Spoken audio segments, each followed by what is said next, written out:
off this evening with, I think it's appropriate, considering what we have in front of us, a pledge of allegiance. If you rise for that, please.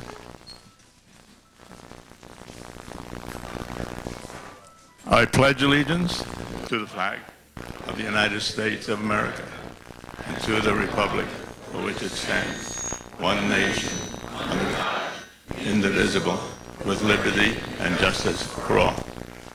Thank you very much. Okay, let's get it underway. One correction I do have to make, it's my fault, the buck stops with me, and that's on your ballots, each one of you should have received a ballot. And we'll exercise that towards the end of the evening. Mr. Recker's name on your ballot, I don't know why, I should have checked it. It's James on the ballot. He's really a frank fellow. So, please, I apologize for that. It's about the only mistake so far. Let's go on with the rest of them. Your host tonight is, of course, Preserve Our Paradise, of which I happen to be chairman. And for those of you that may not be too familiar with Preserve Our Paradise, just a quick line. We are a citizens committee formed about 3 years ago by residents of Marco Island. We are a special interest committee. Our special interest is you, the residents. Thank you. Okay, the format tonight, all the candidates have been informed of the format, but you haven't. So real quick, we're going to have a challenger and a challenged. Beginning from left to right, first person, Mr. Guidry. Sorry, Doctor, yeah. Dr. Guidry will come up and challenge any of the other remaining candidates of his choice. The challenge candidate will step up, will be called up on the carpet, and Dr. Guidry will pose any question he wants, has 30 seconds to do this. The challenged candidate will have 2.5 minutes to respond, after which the challenger will have 2 minutes to rebut. So it runs 30 minutes to ask, 30 seconds to ask, thank you, 2.5 minutes to respond, 2 minutes to rebut. They sit, the next candidate up comes up. Simple, quick. It's my job to keep it running a little bit. I don't want to see anybody fall asleep. So, having said all that, number one chair, please. First things first, I just wanted to thank you guys and Pop and Russ for having us here because, as you all know, this is your first chance to see my smiling face and shiny head. And for those in the back, yes, I am short, and I'm over here. Thank you very much. Just a real quick comment because I'm sort of a new face on this campaign. We've lost some people, some good people. But for the right reasons, and my goal is to tell you, to prove to you that it's for the right reason. I see a lot of faces here that I do recognize as patients of mine. Not to fear, I am not going to stop being a doctor here on Marco, but I had a long talk with my partner, Dr. Mitch Shaw, back there, and my wife, Catherine, and my baby, Aubrey, and they understand that the problems with Marco go much deeper than getting home by 5:30. So they've committed to me, and I'm here to tell you that we are going to do the right thing and take Marco back. So, may I begin with my first question? Okay, I have to ask Dr. Recker to please step up. May I call you Dr. Recker? I know you're also a lawyer. Whichever is least offensive to the crowd. Good answer. You're a dentist, and that fact is well known. Also, I happen to know a little bit about dental school. There is a lot of heavy science that's involved with dental school. You made the comment at one point that the suffering of the people of Marco Island was a stunt. maybe you would wish to clarify why you said that. Sure. I'll correct what I said first. First, I'd like to take the same liberty you did, introduce my wife and son, the most important part of my life on Marco Island. Sandy, Mac, would you please just say hi to the people? All right. The comment Andy's referring to was when I ran into him at council one night when he was giving an award for donating his property or something. And he also then commented that night, I believe, that he had encountered patients that presumably had symptoms related to hydrogen sulfide gas. In science, if you want to publish an article, it's a peer-reviewed article, you don't make a factual statement and then get it published. You have empirical data you must provide to substantiate.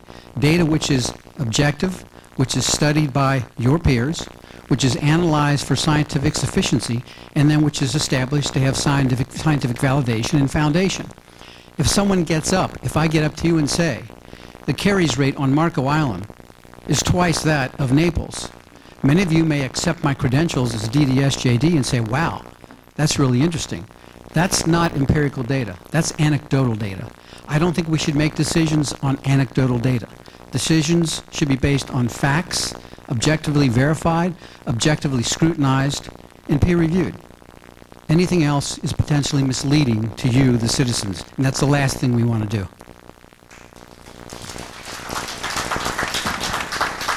Well, the fact remains that when this study that I did was published to the City Council, I did tell them this was informal. This was not a double-blind scientific study. And the council still chose to ignore my findings, which revealed that there was over 1% of the people that responded to me were definitely suffering from something which to this day believes to be hydrogen sulfide gas. But I love the fact that studies are being asked for, because that's the one thing the city never did one good study to prove that we need sewers. So if we're going to ask for studies, well, then let's ask for studies on all the grounds. Thank you very much.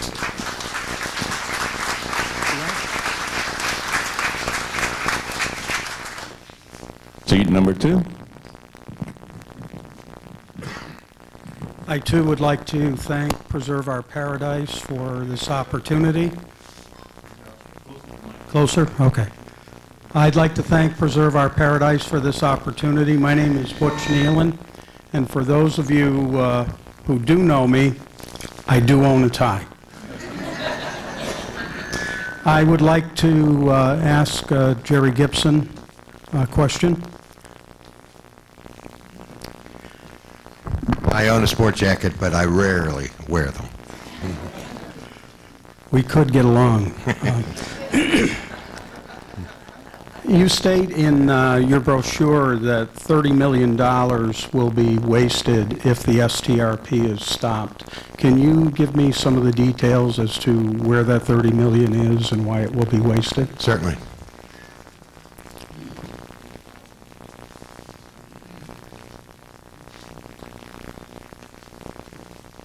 And if I may, I'd like to correct that figure.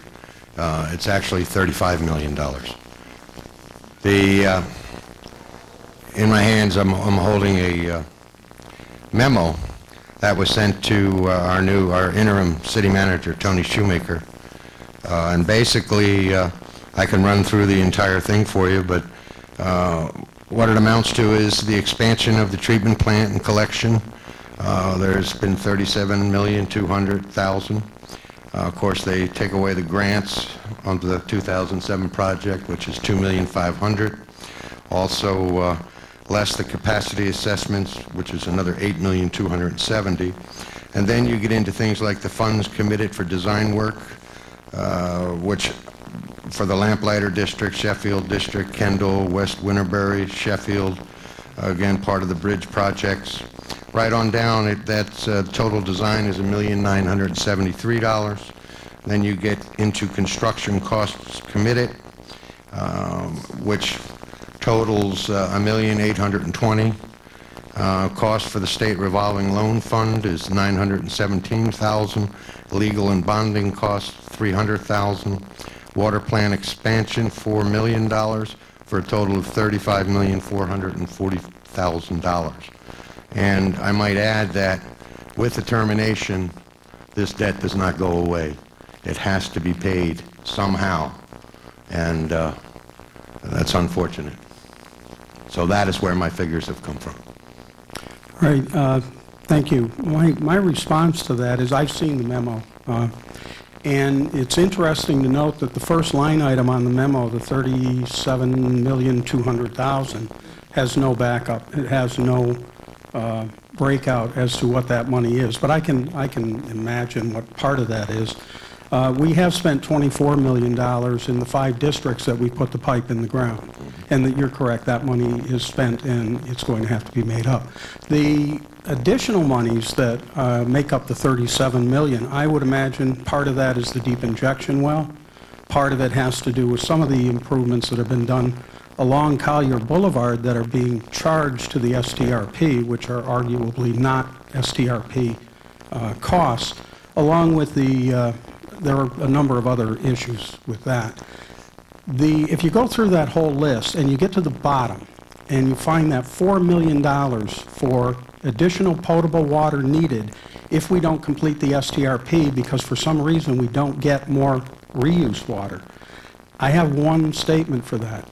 Everybody who's irrigating on Marco Island is already irrigating. If you're using potable water, the lack of reuse water to you in no way means that we have to increase the size of our potable water plants. That's a pure Ronnie Joel fabrication. That $4 million is just puff, doesn't exist. And the rest of those figures are probably just about as accurate. Thank you.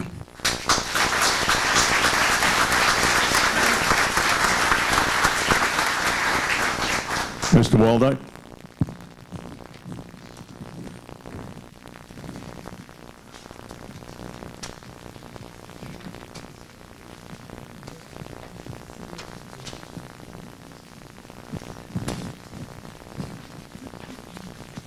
I, too, would like to thank Pop for having us here tonight.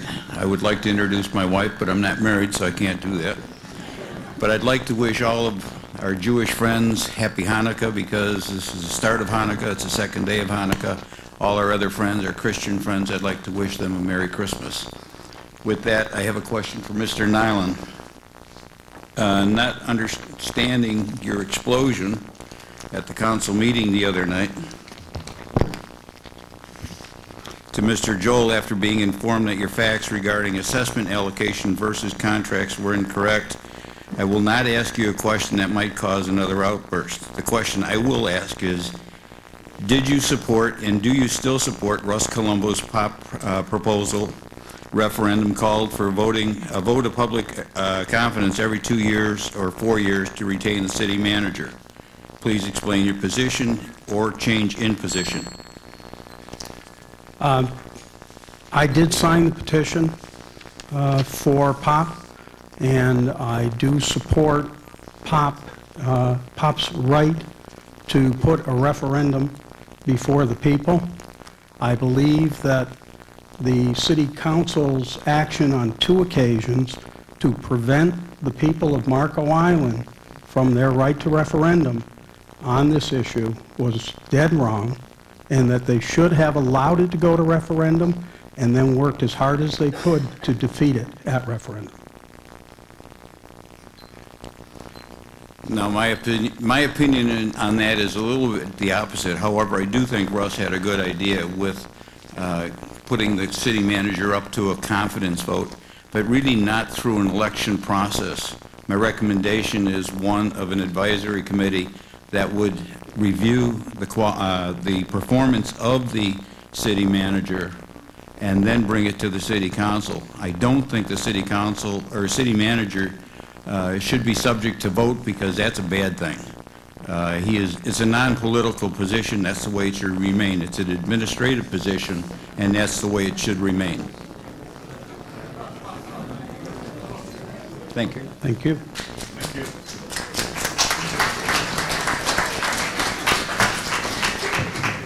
Mr. Hall, this man is amazing. I'm going to take 2 seconds and tell these people this guy just had back surgery 2 days ago. And there he is. Thank you.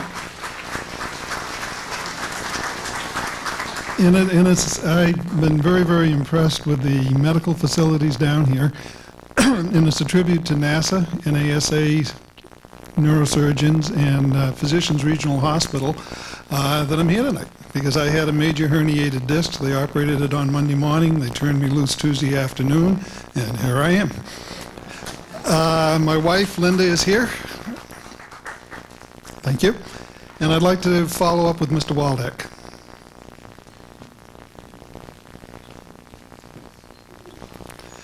I think the major, and I'd like to next preface my comments with the fact that there aren't any bad people here. There aren't any people here that don't love Marco Island. There aren't any people here that aren't doing whatever they can to better our island. And we have different viewpoints, we have different perspectives. But just because we don't disagree, that doesn't make us bad people. I will take a little exception to Mr. Waldeck's negative comments towards Mr. Nayland. I don't think that was necessary and added to the discourse. But more importantly, my question to Mr. Waldeck is the ability to petition our government is one of the most fundamental rules of our democracy. It's one of the most fundamental rules in our charter. It is the only recourse you as citizens, we as citizens, have against our government is to petition it. It's spelled out very clearly what we have to do to petition the government. If we meet those criteria, then the government has the obligation to hear our petition and to put our referendum forward. Whether or not we agree with it or they agree with it is immaterial. The right to put the petition on the ballot is what matters. To deny us that right is to disenfranchise us from our constitutional rights. Mr. Waldeck spoke very eloquently in trying to urge the council to reject the POP's petition, and I submit that his role should have been, you put this on the ballot and let the people speak. I will argue long and hard.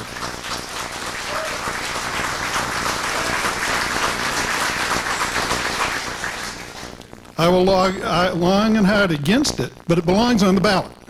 You put it on the ballot, you let the people speak. Excuse me. My question is, how do you support your position that we didn't have the right to vote on that initiative? Because I disagree with the referendum as it was put, because it calls for a city manager, which is a non-elected position, administrative position. It's the same as if you were to come into my office and tell me what secretary I could hire.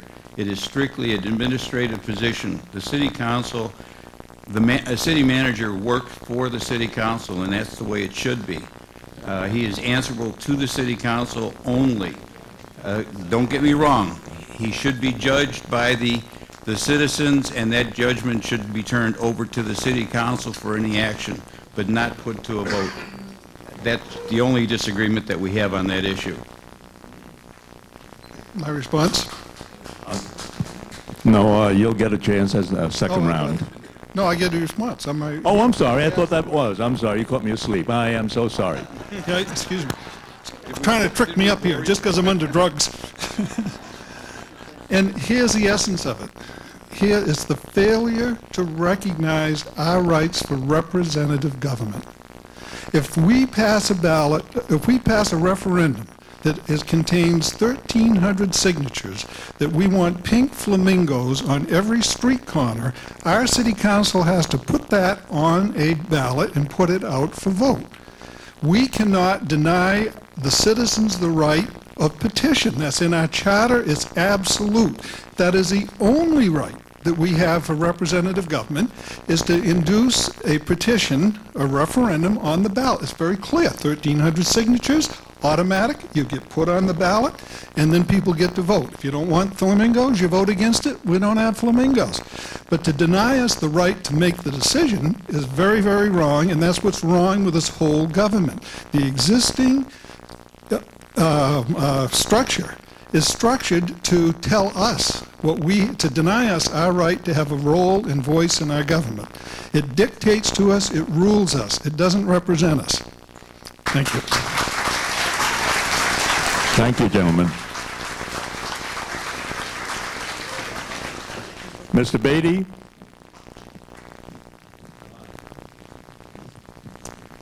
Good evening, everyone. My name is Joe Beatty, and I like to consider myself the people's candidate trying to bring our city back to you. I'm glad that I'm able to stand here because I want to start off our first candidate tonight as being able to stand and show my future constituents the respect I will always show for you when we get into office, and always remember that you're the very reason that we're there, to represent you, not to demean you, turn you out, or request that you sign permission slips when you come to speak with us. I want to thank Pop very much for inviting me tonight. I respect your organization, sir. You've done some remarkable things in your short being, and I'm very, very proud of what you've been able to do. But most important, I'm very proud and privileged to be able to stand here and speak to the people of Marco Island, because that's the most important thing as a candidate that I could ever do, and that is to speak with you. I have a question for Mr. Recker.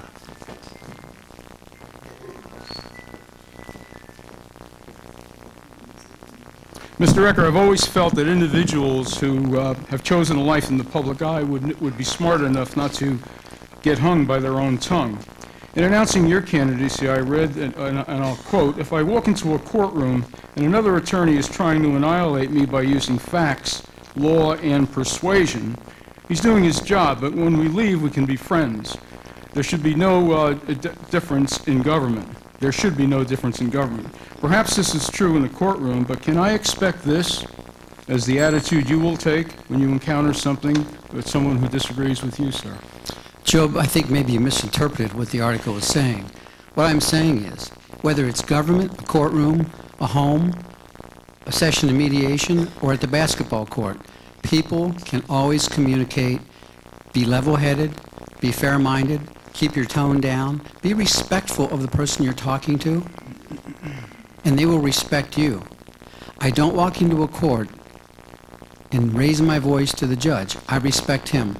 He will lose respect for me if I don't address him appropriately. All I am saying is, we need to go back to a form of government where I can take my 13-year-old son in there in a city council meeting and feel comfortable that he's not going to be exposed to hostile adults, non-communicative, shouting out, booing, hissing. That is inappropriate. That would be inappropriate in his classroom. It's certainly inappropriate in our home environment. I want to create the environment in government that we all expect on this small island. Mutual respect, courtesy, dialogue. We can work out things. All we need to do is try, stay calm, respect each other, and keep talking. We can solve any problems we encounter. Thank you.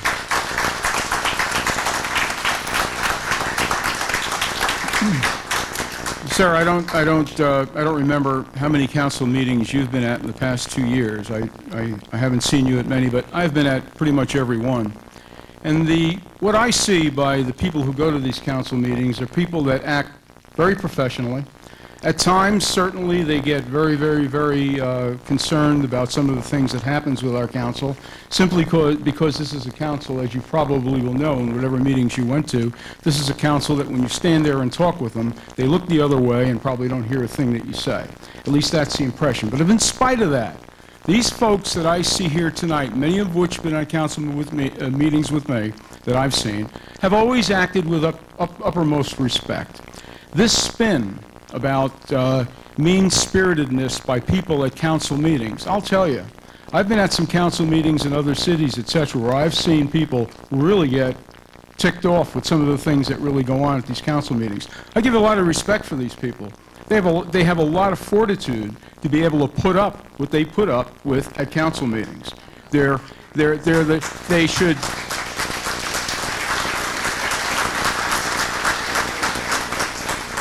They come out, they pack the rooms. In the summer, they've been all out. They're concerned. These people, sir, have lost their government. These people, sir, will get their government back. Thank you. Thank you, gentlemen. Mr. Gibson.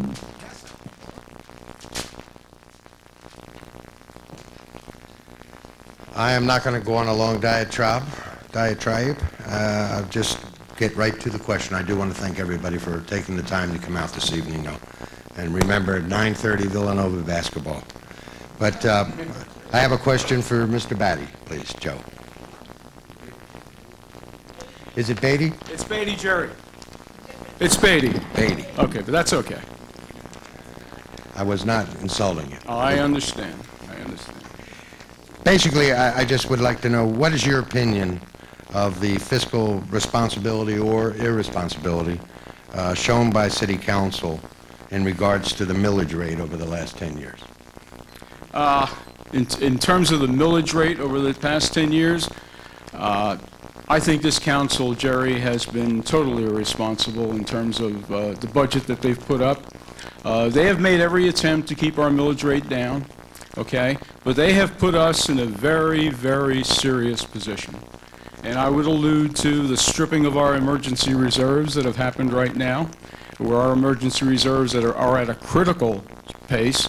I would say to you, basically, that this city council is now looking around to do the job that it really needs to do in terms of looking at our dangerous and problematic infrastructure, and they're looking for ways to pay it after they've drained our city budget on an unnecessary utility program that nobody ever sanctioned, nobody ever wants, and is unneeded and is bad science.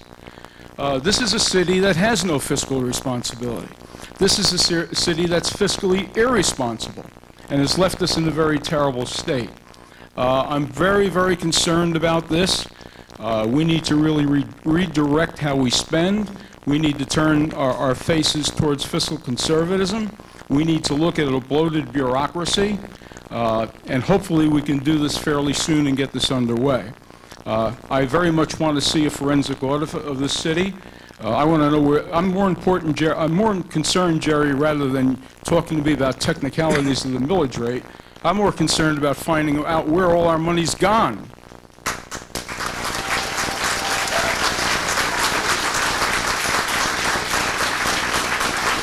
And when we find out where that money is gone, holding those who may be accountable for where it's gone accountable. And let us get back on the right road in this city. I don't want to be over, Mr. Chairman. I'm sorry. Thank you. No, I'm sorry. Good. I would just like to comment on a couple things that you said there. First of all, the millage rate and taxes have nothing to do with STRP. Obviously, that is being funded from the utility sources. But I certainly do not want to get into a position of defending City Council because I have nothing to do with City Council other than attending meetings. But as a taxpayer, it's hard for me to get too upset when over the last 10 years we basically have had a 40% reduction in our city taxes. Now people, understand, you have city taxes and you have our county taxes. Our millage rate has gone from, what was it? We're down right now in the 08 budget to 1.2. We started our first year at 1.87. Year two, we went up to over 2. So we have had dramatic decreases. We have obviously, we're the only city really that has a spending cap. So we have the inherent positions in there. So whether you like it or not, the city has done well with our millage rates. They have, over the last 4 years, reduced 3% each year, which for anyone who's homesteaded means that offsets the increase that we even get from our homestead raises. So quite frankly, that's one area that I really think the council has done well in. Thank you, gentlemen. Mr. Frank Recca. It was nice to know when I walked in tonight that Frank Recker had no chance of winning this debate because Jim Recker was on the ballot. I accept defeat. I have a question for Dr. Guidry, please. Andy. You knew this was coming. Thank you. I was feeling lonely. The lifeline's available. Lifeline's available. Yes. All right, Andy. I assume since you will inherit the '08 budget if elected to council, you are familiar with that budget and the general operating revenue and the amount of money that's subject to the cap in the general fund. Tell us, what is that amount subject to the cap in '08, the current budget? And if you had to look at any department forced to cut back, where would you look and how would you cut it? You know, it's funny because right in my little black bag, I happen to have a copy of the budget. So if I wanted to quote you a figure, it'll take me 2 seconds to walk back there. What's really important is that the city of Marco Island has completely misused our good money for a sewer program that we do not need. They have totally not supported that program, and I'm just disgusted with the fact that they could do this to us, and so that's where I stand with that. All right. In all fairness to the taxpayers, I think to consider electing someone to council, they should have some feel for what the current budget is because they will take charge of that budget. So no offense, Andy, but I think you owe it to the voters to have some idea what it's about. The STRP, as you know, has nothing to do with general operating fund. There's nothing to do with that.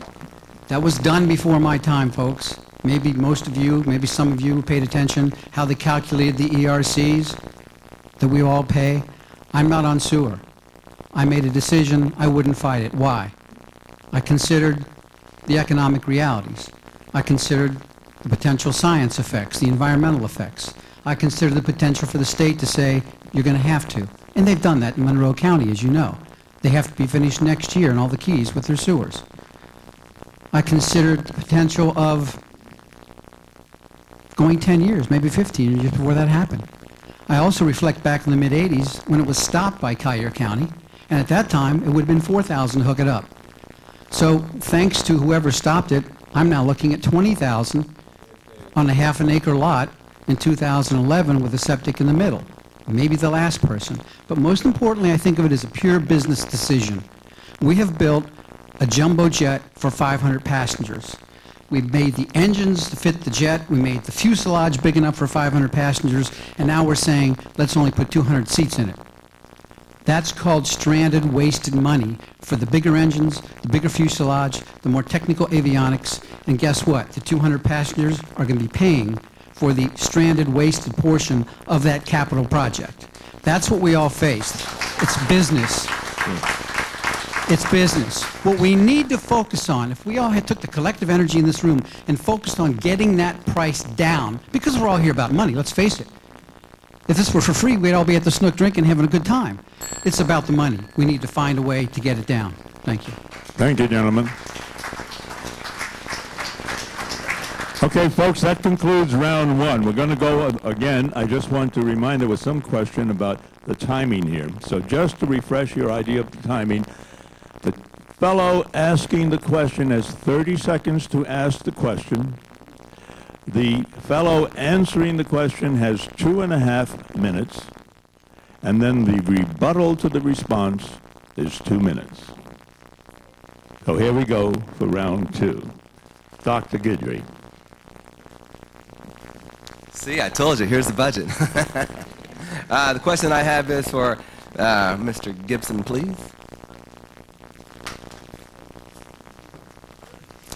Yes, Doctor. You have been quoted as saying that you support this sewer system. I have to ask you, are the waterways on Marco polluted from septic tanks? It doesn't matter. Now, you asked me a question. It's a very simple thing. It's not about... I'm listening. Well, please do. At this point, it's not about pollution. It's not about who's on sewer, who's not on sewer. It is about it being a bad business decision. And I do not have sewers. I am going to be one of those hardship cases that is not going to pay for my sewer until I sell my home. However, I am for finishing the SDRP because I cannot turn around and charge people, have their water bills increased by 24%, perhaps as high as 38%, to pay for what has gone in already. We have many people on this island. I'm not a politician, so I'm not just speaking to the voters and speaking for the voters. I'm speaking for all the taxpayers and all the people that pay these bills. And for us to just say, hey, let's pay off this $35 million or $30 million or $24 million or whatever that million may be, let's pay it off and walk away from it. I am for STRP. I have had in the past bad experiences with septic, but that's beside the point. I'm not pro or anti-sewer. I am just against bad business decisions. Well, I'll say one thing that is unique. You know, the part about that $35 million that keeps getting punted out there by the pro-sewer group is that what they're not saying to you is that the vast majority of those monies will be able to be used by the current structures of the island. Fact two, one of the first meetings that I ever came to was at this building. This was a long time ago, and you know, I was standing by those back doors just outside with with a group, and this gentleman walked up. He's a patient of mine, and he said to me, "You know, Doc, these people in there, they don't know what they're talking about. These septic tanks, they leak and they're horrible. The environment's getting crushed. We have to have sewer." And I'm like, wow, no kidding. I didn't know that. This is great. Why don't you go to the city, tell them where all these bad septics are, and you can prove that we need sewers. Oh, well, you know, I don't know about all that. You know, I'm not going to go through that kind of a study. The point is, that is the argument that I've always heard from patients who say who tell me that, yeah, we need sewer, Doc, bad septics, to friends, you know, that I see that are pro-sewer. Oh yeah, no, the septic tanks, they all leak. Every time I ask them, just listen, if you know of one leaking, please go tell the city, because they can finally prove that we need it. Funny, they never have. Thank you. Thank you, gentlemen.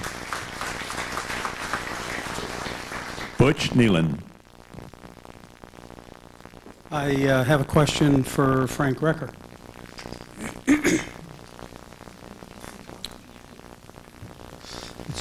It's good to be loved. Frank, you mentioned that we've built a 500-passenger airplane with the big engines and everything else, and now we are going to fly that with 300 passengers. I believe you also state that at the end or by the election time, 85% of the people on the island will already be on the sewer system. The numbers don't fit. It's either we're mostly done or we're not. Which is it? I'm not sure I understand the question, but that never would stop me from answering. Good. At the end of December of '07, 85% of the living units on Marco, that's condos and single-family homes, 85% will either be hooked up or committed to sewers. The sewer line will be in front of their house. 85%. Those are facts. And I would encourage people, don't listen to us spew numbers. Do your own research. Let your own accountants look at the numbers. Verify on your own, because you will see this is pure business decision. Now, when they made the assessments, they built into the plan expanding the plant to take care of this additional waste. That is the airplane. That can't be reversed.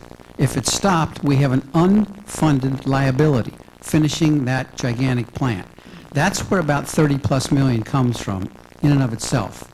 And it's no rocket science, people. Who's going to pay for it? It's not going to be sales tax.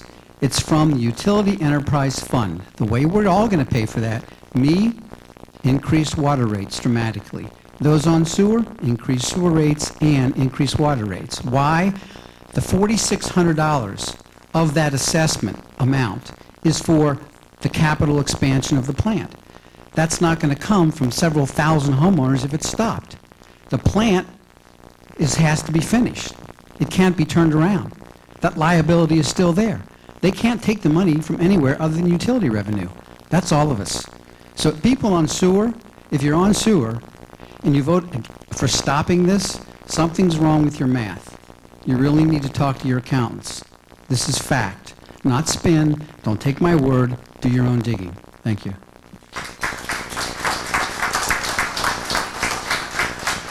I disagree, and that is pure spin. The real issue is that the increased capacity of the plant, which is slated to cost around $38 million, has not been started. The permit hasn't even issued yet. As a matter of fact, the intent to issue the permit came out December 3rd. So no permit, no money spent, nothing has been done to increase the capacity of the plant yet. The the number of people who will be connected to or committed to the septic or to the sewers is a rough number, somewhere in the 80% range. But keep in mind, 70% of the people were connected to the sewer at the outset of the STRP. And this is where the disingenuity of these numbers that the city has been throwing around for years comes from. At the outset of the STRP, they said 70% of the sewage on the island goes to the treatment plant, 30% goes to septic systems. Sounds like a small project. Bring in the other 30%. What they didn't say was that only 40 miles of road on Marco Island had sewer lines in them, leaving 60 miles. Marco actually has 100.85 miles of road. So there was another 60 miles of road to be dug up to put in sewer lines. Now, if they'd have come to us and said, only 40% of the island is sewered, we're going to dig up the other 60% and sewer it, we might have told them, go away. But we didn't know that. They said 70% is done, only 30% left. In the 2 years that we have endured the septic tank replacement program, only 16 miles have been added to that sewer system. 44 miles still have to be done. Taking your word, sir, a good business decision. Stop now. Thank you.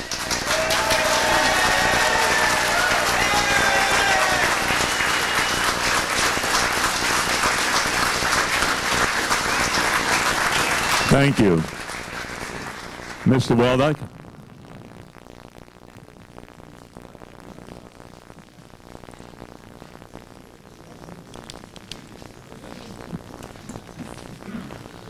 Time to pick on one of my buddies.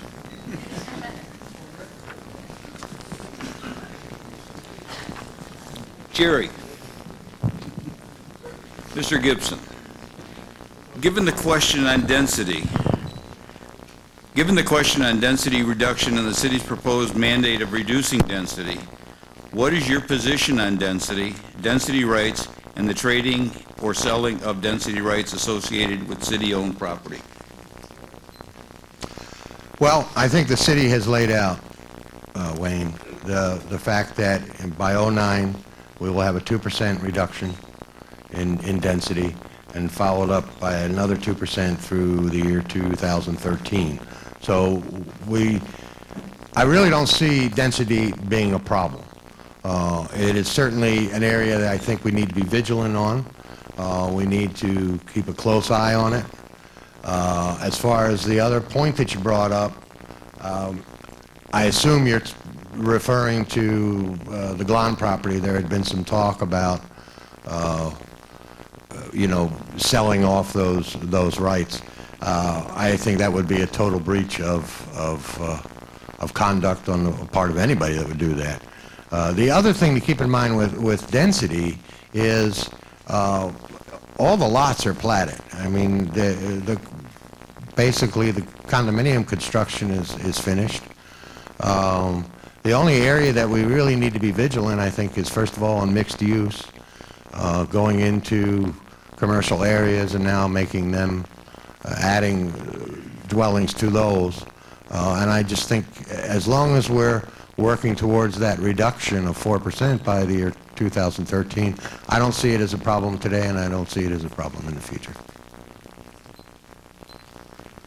Well, my point on that is I will do whatever is legal to reduce density, as long as it does not affect the legal rights of property ownership or negatively affect the city. I propose that all necessary parking be on-site or on the same side of the street as the subject property. Off-site parking, to me, is dangerous, such as Pier 81 and even the Marriott. I don't like the idea of having parking across the street where it's dangerous for somebody to go across the street to do their parking, so I would be opposed to that as well. And that would, by having these high-rises along the waterfront properties and then having the parking across the street allows them to build higher buildings and more units in those buildings, and I recommend not doing that. I hope you're in agreement with that. I have no argument. Thank you. Thank you, gentlemen. Mr. Roger Hall.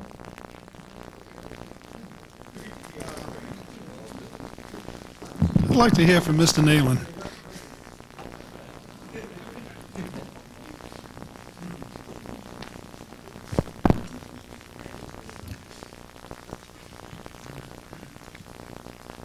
One of the things I believe is that in order to understand the complexities of this community, you have to go to the meetings, you have to study what's going on, the issues, the contracts.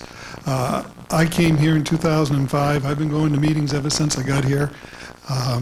Mr. Nalen has been at most of those meetings. Mr. Beatty's at all of those meetings. Some of these other gentlemen I've never seen. I don't know where they came from. They just show up all of a sudden to run for council. And I'm saying, okay, but how can you understand what's driving the bus around here? And what's driving the bus around here is the money. And I'd like Mr. Nalen to explain how our city budget has gone, our city operations have gone from 10 million in 86 to 15 million in, 2006, 15 million 2007, 18 million 2008. When I started here in 2005, we bragged that we had $50 million in reserves. I sat out here, 50 million in reserves. What a wonderful thing. Now those reserves are gone. We're down to $4 million. On top of that, we've taken out a line of credit with the Bank of America for another $18 million. That's a Roger. $68 million spread. How are we going to afford this? How are we going to afford to pay for all this? If we stop the STRP in February and March, that $30 million that will have been expended is in the form of the 5 districts. The underground piping is installed in 5 districts. The lift stations and all of that are done. There are a number of other items that are in that budget that we can cancel, like the second deep injection well, which makes absolutely no sense. It's a $5 million expense that we don't have to do. We don't need it. But the reality of it is that a number of people will want to connect to the sewer system. They'll want to take advantage of the fact that the pipe is in front of their homes. And if they do, then they should have to pay an impact fee.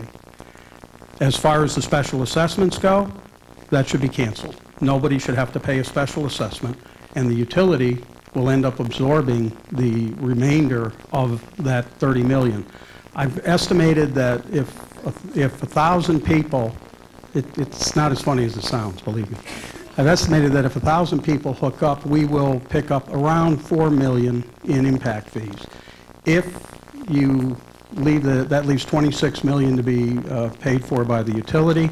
If we use the low interest bonds that the city is presently getting, then that works out to about $1.7 million in debt service a year.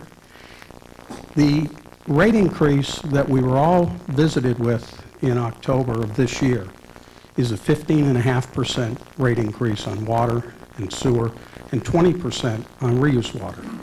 That is going to generate around $3.5 million to the utility, more than double what we need to make the STRP go away. That's where the money's coming from. Roger. And my concern is that this community is being taxed out of the island, or off the island. There are so many people here on fixed incomes that just can't begin to carry the franchise fees and taxes and addition, this new fire assessment thing, which is a whole new level of tier of taxes. There's $110 million more to be spent over the next 4 years implementing these next 42 miles of road, in addition to the spiraling budget for our community. And I just don't know how we can carry this load. On top of that, we now find out our bridges are in major disrepair. We spent $27 million on Collier Boulevard, and then we say, oh my goodness gracious, we should have checked the bridge. Bridge is bad. Instead of Collier Boulevard was the state's responsibility. We spent $1,300 for each one of the 20,000 residents on this island spent $1,350 beautifying Collier Boulevard without even bothering to think maybe we ought to fix the Smokehouse Bay Bridge before we do it. Now we're in a place where we got to go around and have an emergency funding to replace the bridge so we can use the road that we just got through beautifying. Doesn't make any kind of sense. So I think we've got to pull in, stop the spending, stop the construction, figure out where we are, figure out how we're going to pay for where we are, let the island heal, let the smoke clear, let the dust settle, and then we can get going again with priorities and dealing with the things that need to be fixed instead of spending $110 million more on something that doesn't even need to be fixed. Thank you. Thank you.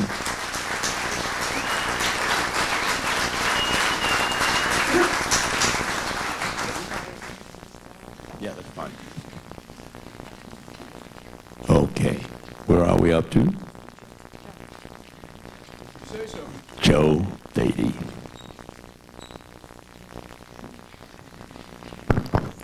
Wayne Waldeck, I have a question for you. Hi, Wayne. Wayne, I'm always very hurt when people who speak out voice their opinion on city government are hurt by names and things that come against them for doing this. In the press many times, you've shown me great disrespect by calling me and leaders in our city who've spoken out against their city government, members of citizens against virtually anything. I have to ask you, sir, or everything, I'm sorry, I got it wrong. I have to ask you, how does this attribute of yours allow you to be a representative of all the people of our city, including those who don't quite agree with you? I'm sure there will always be people that will disagree with me, and that's okay. If I can please 50% of the people, I've done 50% of the job. I'm going to try and please almost everybody, but I know I'm not going to do that. I have always opposed people sitting criticizing our city government where it's unnecessary. The recall committee. That has gone to federal court, if I'm not mistaken. Not federal court. That has gone to the state Supreme Court and failed. The CARES proposition or CARES programs. That has failed several times. There's a lot of programs that have gone before and filing complaints against the recall. I said that. Also against our SERI and for the, what is it, the, what was that on? That was, say that again? But anyway, Sunshine. the Sunshine Law, and that failed. Everything has failed on these accounts, and that means that these broadcasting of what people are saying in the blogs and in the newspaper, those are the ones that are responsive, the ones that are in the newspaper. And I disagree with them, I really do. And I believe they are citizens of against virtually everything, unfortunately. And I would like to see them pro-city and build our city instead of trying to tear it down in the court system. The people that serve us, they serve us well. You may not agree with that, that's okay, but I don't know anybody that sits up on that city council, including somebody that's here tonight. I'm sure he does. He tries to do a good job, and he's in the courts now, and I'm sorry for that. But unfortunately, we've got to take a stand somewhere, and I've taken a stand against talking out against the city.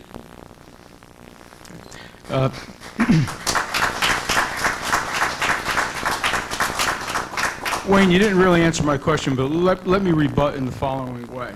First of all, everyone in this room loves our city. We wouldn't be here, our families wouldn't be here, and I sure wouldn't be running for city council if I didn't love my city. Nor would I. Am I, sir, a member of Citizens Against Virtually Everything when my city council tries to deny me state tax relief? Am I, sir, a citizen against virtually everything when my city council moves to deny me the right to vote with the rest of my Florida citizens on January 29th and moves back their tenure in office 8 months to stay in office and keep me from voting? Am I, sir, a citizen against virtually everything when my city representatives attempt to take litigation against their citizens when their citizens exercise their right to petition their government? I would submit to you, sir, that what our citizens want, okay, is a government that represents them. They don't want representatives on the council that call them citizens against virtually everything or anything or whatever it might be simply because they disagree. The attributes of a good council person is one who caters more to the citizens against virtually everything than you would with those who you already have on your side. Because in order to get harmony and in order to have credibility in the city council, you must bring everyone in and you must have support from everyone. There's no such thing as a citizen of Marco Island against virtually everything. Thank you.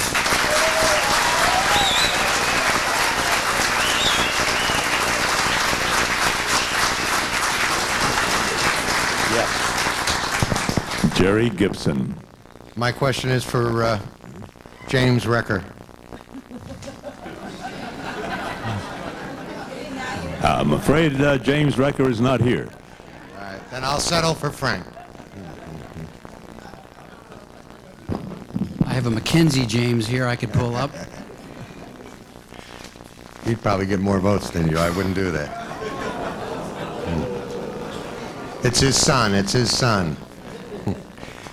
Frank, I've got to ask you, we touched on budgets earlier. I know you had asked Dr. Guidry about it. What potential cuts, budget cuts, do you see? And are there any sacred cows that you look at in the budget? Do we get one lifeline, Ross, or two? Your pleasure. The general fund is tight. That's the problem we face. The fund is tight. Why? Most of our money comes from ad valorem taxes, about 72% of our budget. 08 for about $13 million.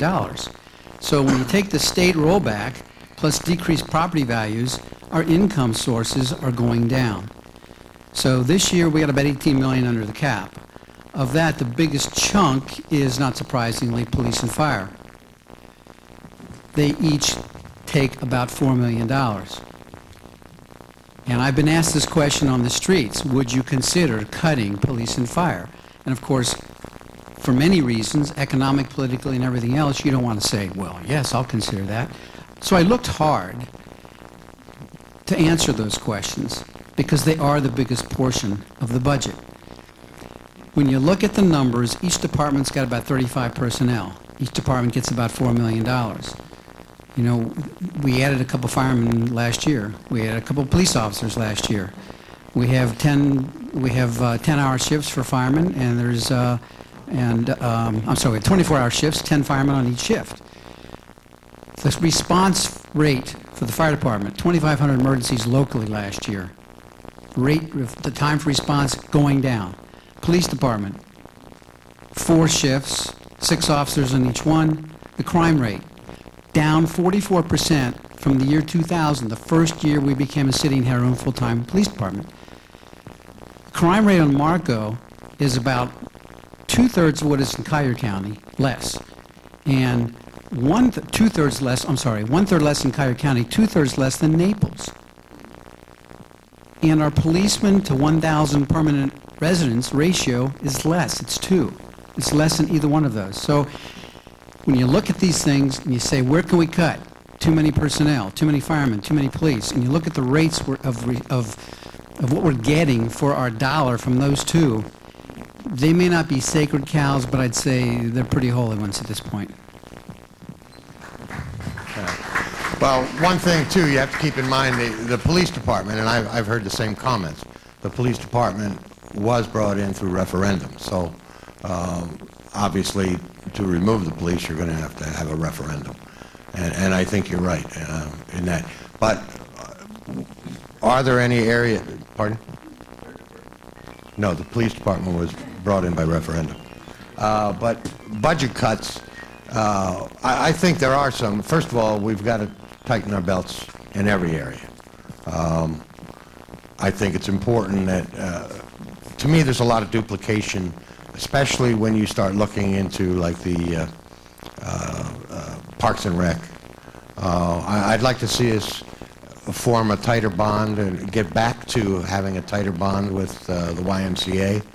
I think there's, I've noticed a lot of duplication in programs that go on. I'd like to see us, I certainly don't want the children to suffer, but I think between what the Y offers and what the city would still offer, that there would be plenty for the children. I really want to see about this teen center. I think we should make it a senior center, and then we all go home by 7 anyway, so then the teens could take over, and everybody could use it. But there's a lot of things that can be done.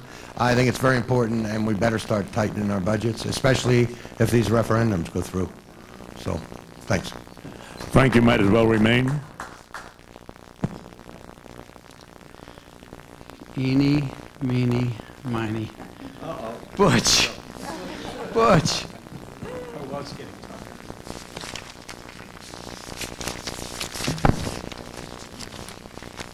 Butch, I've heard you and Roger both talk about civic involvement, showing up at council meetings, et cetera, et cetera. I, for one, have spent a good number of years on this island involved in many organizations, devoting a lot of time to different civic organizations. My question is this. According to the Board of Election Records, you both filed registered to be voters in 2006. Neither one of you have any history of civic involvement prior to registering to vote, and less than a year later you're running for city council telling us what's wrong with the city. My question is, if you're elected to council and people disagree with you, would you encourage them to go to civic organizations for support, or would you encourage them to file suit or go for a referendum, recall? Well, I'm not sure that I completely understand the question. If someone disagrees with me, then I would engage them and I would try to find out what the basis for their disagreement is, and work with them to try to satisfy their wants and desires. It's not a matter of you know, I showed up at city council meetings and all of a sudden decided that this was not something that I agree with, so therefore I'm going to start disagreeing with everybody and eventually run for city council. I was encouraged to register to vote down here by a friend of mine, just so that I would be able to do this, but it wasn't my intention at the time. But the reason that I am so deeply involved, and I am deeply involved in this, I may not be a member of the chamber or belong to any of the civic groups, but that's not casting no aspersions on Marco Island. I'm just not a joiner kind of guy. But when I went to city council meetings and I heard statements that our canals were being polluted from a councilor, and then that proved not to be true, and nothing happened about that. I mean, that was a lie to the people at a city council meeting, but nothing happened. That annoyed me. That bothered me.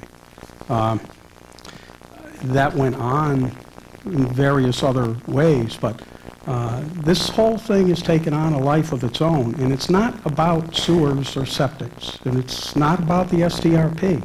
I mean, we have a situation on Marco Island that needs to be corrected. Our government is completely out of touch with the people. And I don't believe that if I have someone who disagrees with me on a point or a policy that I may eventually make if I'm fortunate enough to become a city councilor, that I won't be able to go up to them as I could go to you right now and discuss the matter and come up with an amicable decision.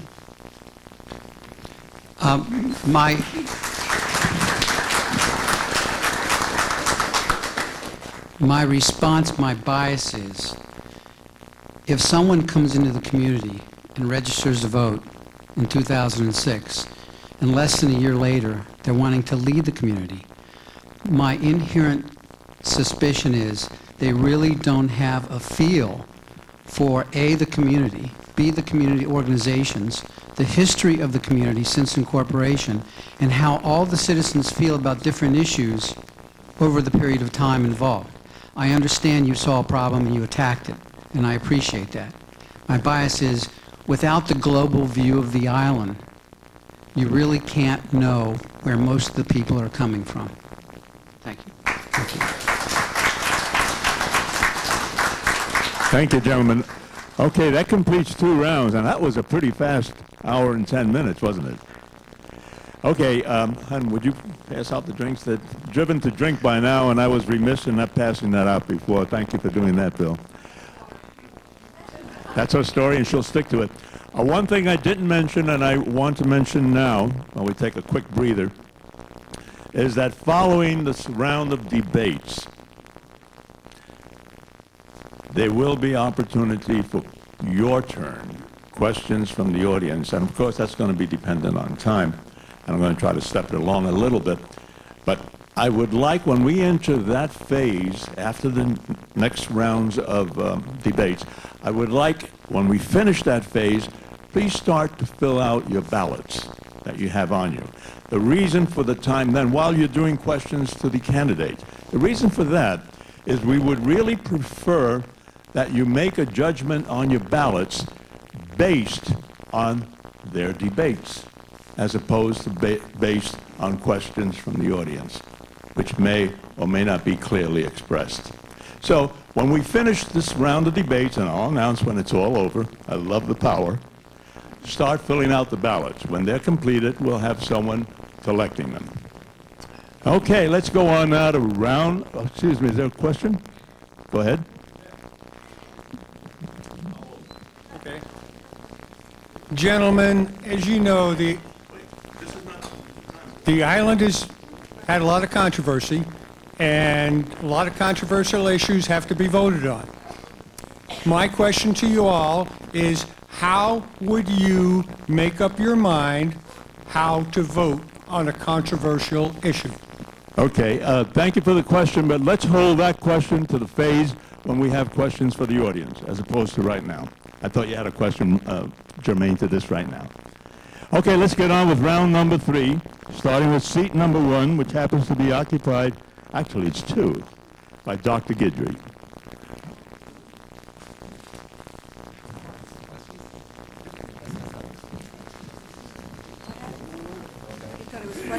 Oh, no, no.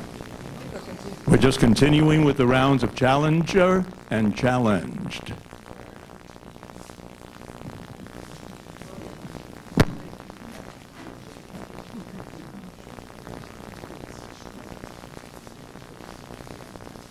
Yes, this question is for Mr. Hall.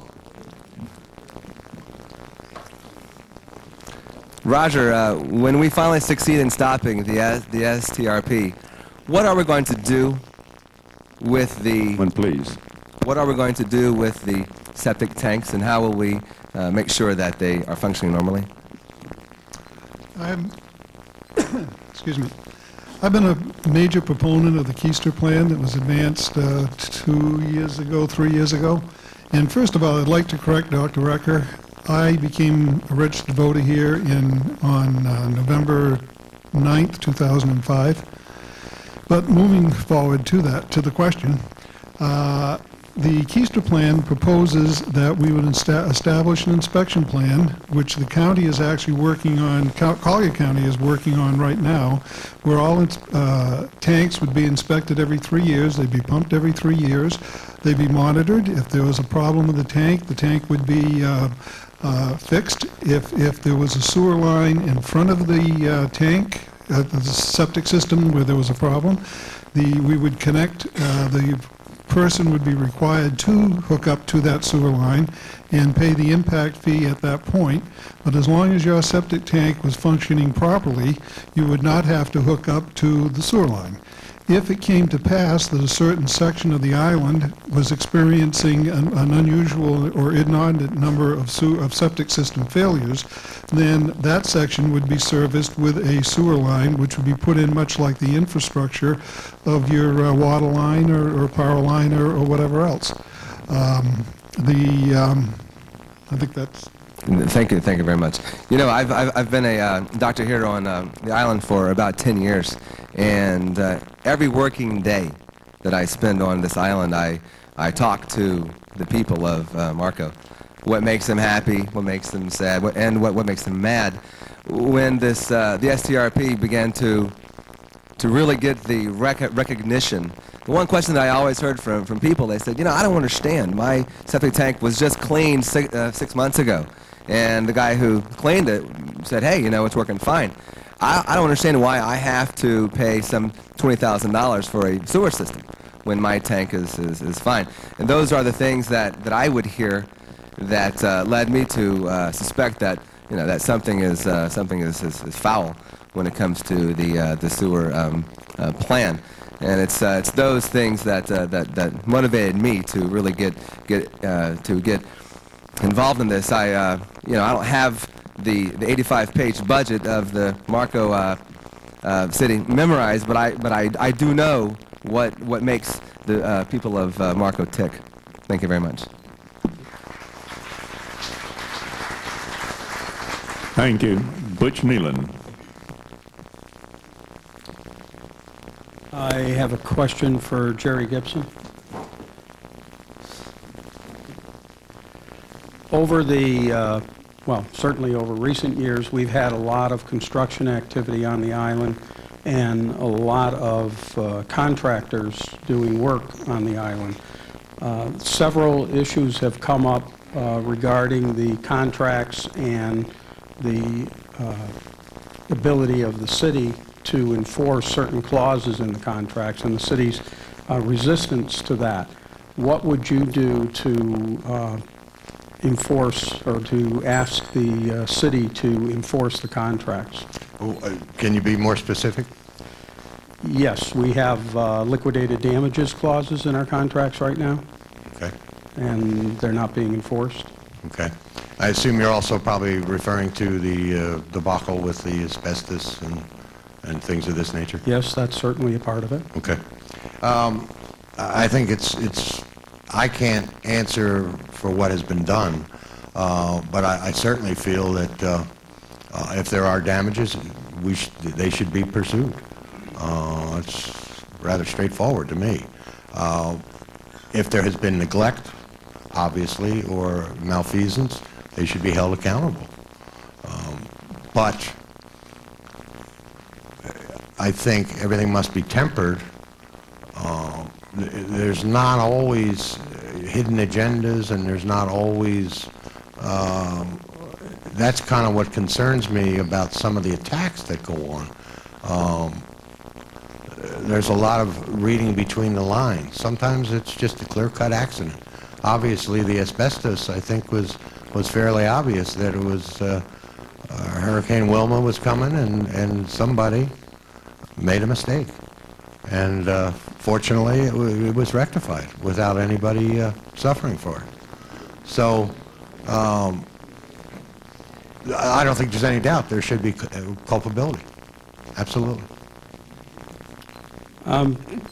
Thank you. I also agree that there are a lot of areas in our contracts where they are not being enforced, where we need to look long and hard at them. And certainly the asbestos was a lot more than a few pieces of pipe put on a mulch pile. I think that fairy tale's fairly been dispatched, but the fact is that the citizens of Marco Island ended up paying $1 million to clean up that asbestos mess that was caused by a contractor. And had we enforced the contracts, that $1 million would still be in our coffers, and they would have still had to clean up the mess. Thank you.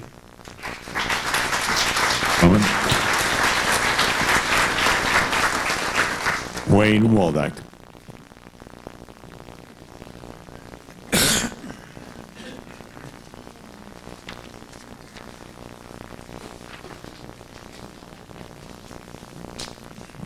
I'm going to ask this of Roger Hall. It's a question that was asked already.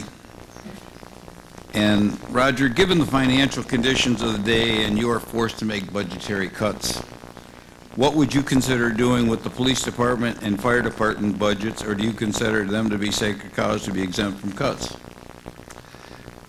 I went to the budget hearings this summer, and I was quite somewhat encouraged. By the first day, we cut $1.2 million out of our budget, and I said, gee, this is starting to work. Well, the next day I went back, and they found $1.8 million someplace with smoke and mirrors, and all of a sudden, all that $1.2 million in budget cuts went away. We can afford all this stuff. In terms of our fire department and our police department, we send $17 million to Collier County for our police department, for our sheriff's department. We get absolutely no return on it. We send I don't know the exact number, I think it's maybe $13 million for our fire department. We should have, instead of a spin doctor working for the city manager, Lisa Douglas, we need a lobbyist. And we did a citizens group to lobby Collier County to start getting back some of the $100 million a year that we send up there that doesn't come back across the bridge. We need them to give us a return on our investment. For us to send $17 million over for a sheriff's department and get nothing back is absurd. And not to have any conscientious effort to lobby to get those monies back is also absurd. I would also touch on this whole new level of taxation you're about to get slammed with, which is this assessment for this fire district, where they're going to pull $4 million out of the budget and put it into a special assessment district.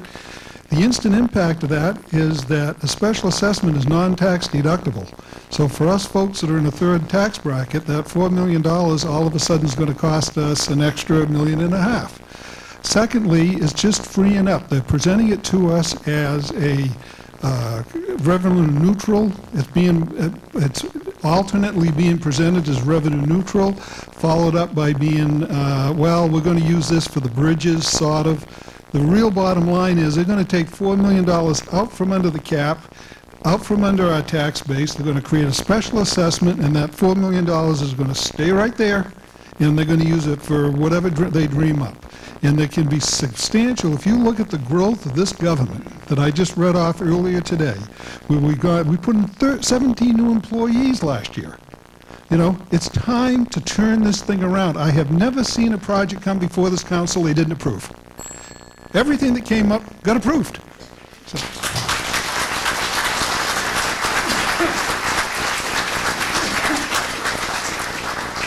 I guess you're not going to answer the question that I asked you, so I'll just pass. Thank you.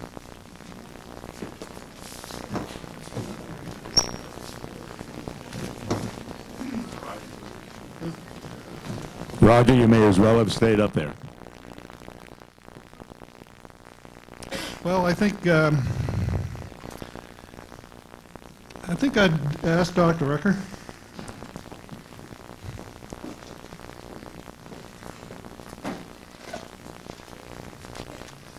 We're starting to see the bleeding of taking services out from our general fund and putting them into special assessment districts. This first one that's going to be this on the table is our fire district. Parks and Rec, which is another $1.8 million per year, is right behind it. The City Hall is already talking about that. Excuse me. The police department is also being considered for similar treatment.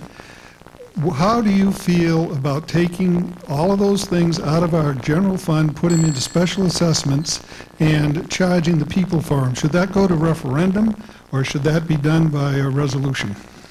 Well, first of all, only certain categories can lawfully be put under a special assessment. Fire is one that the Florida courts have upheld. You can't do police, to my understanding. I do agree with you that you don't play shell games with the money like that. And I believe I heard council commit, I may have heard wrong, that they were going to reduce the tax in the general revenue side dollar for what was being allocated under the special assessment. That's the way it should happen. Now, why they did it, I think somebody candidly admitted, was to potentially free up from the general fund money they wouldn't otherwise have. That's part of the shell game. Why it's necessary, why that council feels it's necessary, not that they've approved it yet, but why they're going down that path, I can only speculate. But I do agree with you. If you're going to take X number of dollars out of here, make it a special assessment, then you should somehow, dollar for dollar, give the citizens the break from that money in the budget.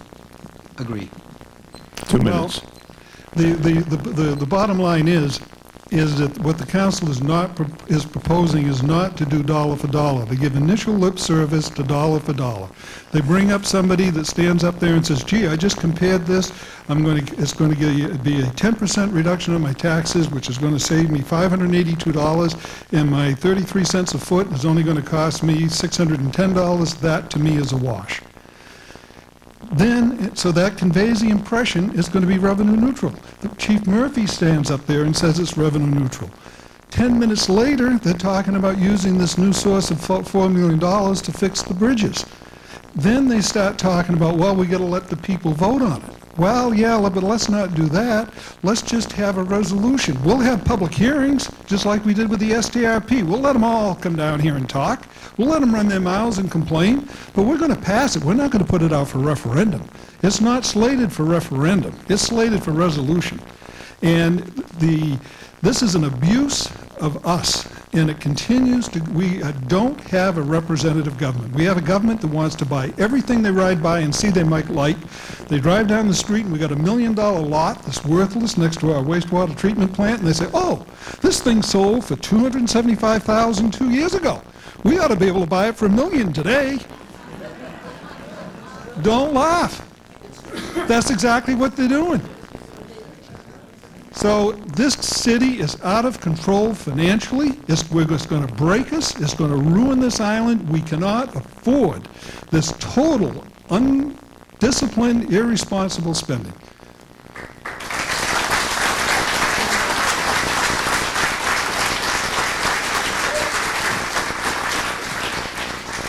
Okay.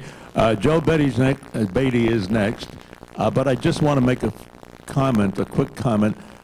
We have a tendency to digress from the question and the answer. I would appreciate it if we stay a bit more focused on the question and the response. Okay, Joe?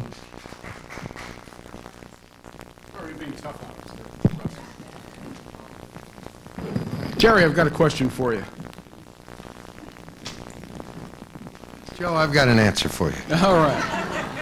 That's a good start. I was reading over your campaign literature, and one of the things I noticed in there, Jerry, that you were talking about was being positive. I think I got that right, did I not? Yes. Last evening, or was it seemed like last evening, but Monday evening,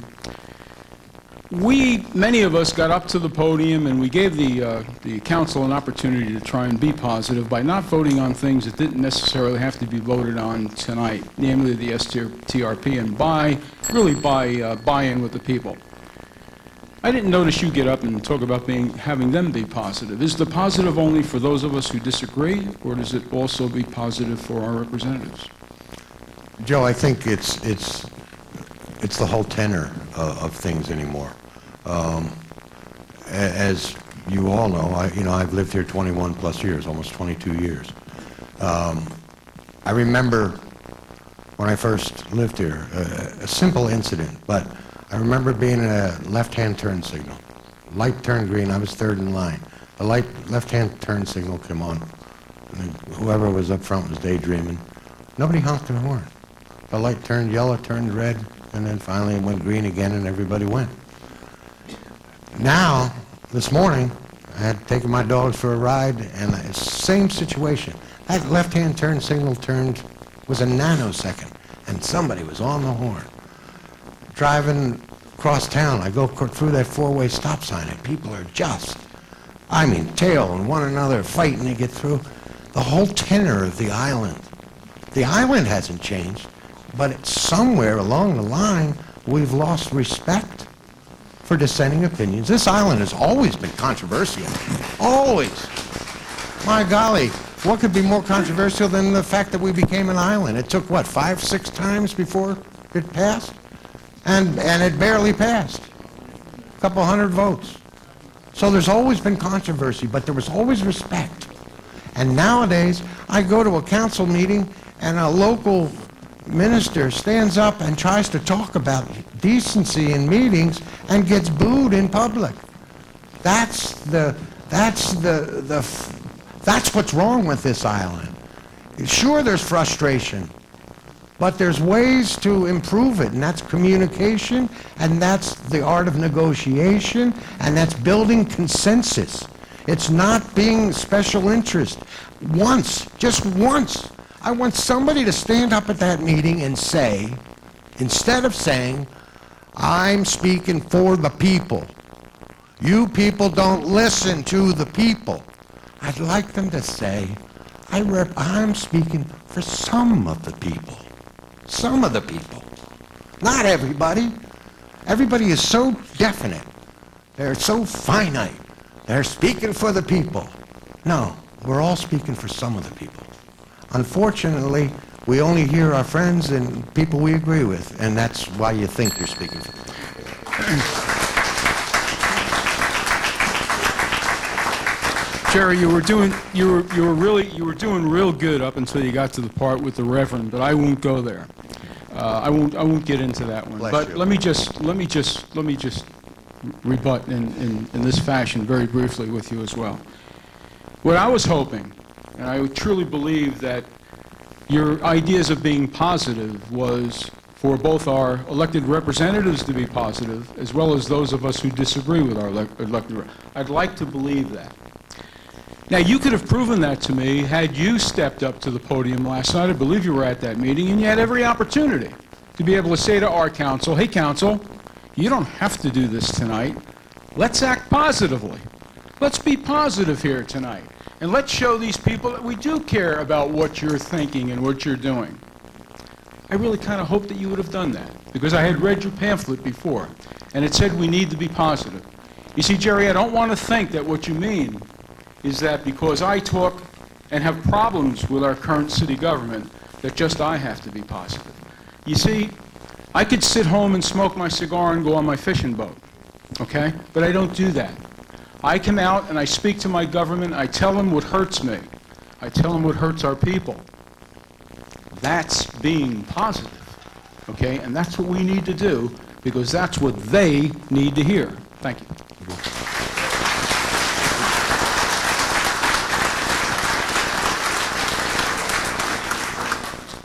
Okay, Jerry, you have 30 seconds for a question. I would like Dr. Guidry, please.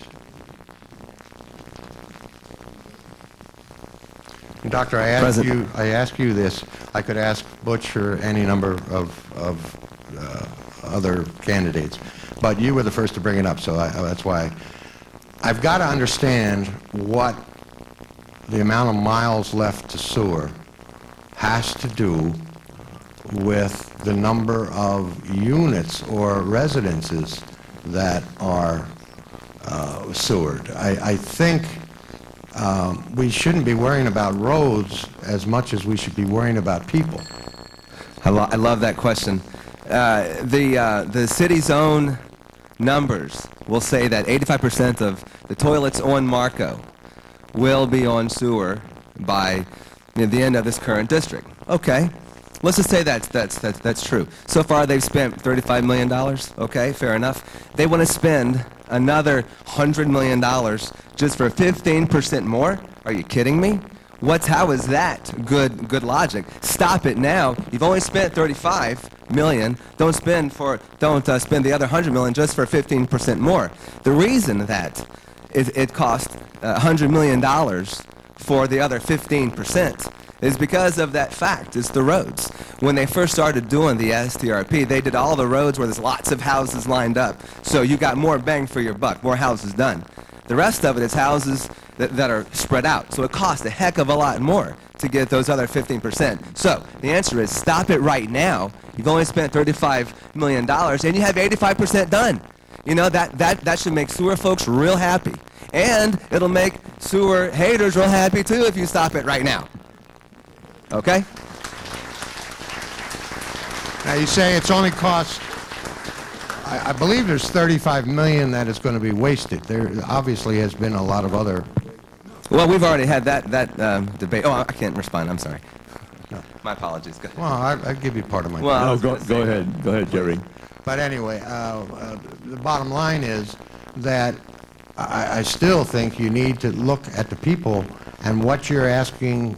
85, obviously to me, it seems like 15% is a special interest group when 85%. And that's not voters. Now we're just talking residents and taxpayers. And as I know I'm supposed to be here getting votes, but I'm just trying to look and say something's got to be done for all the people on this island. Thank you. Frank. Frank Recca.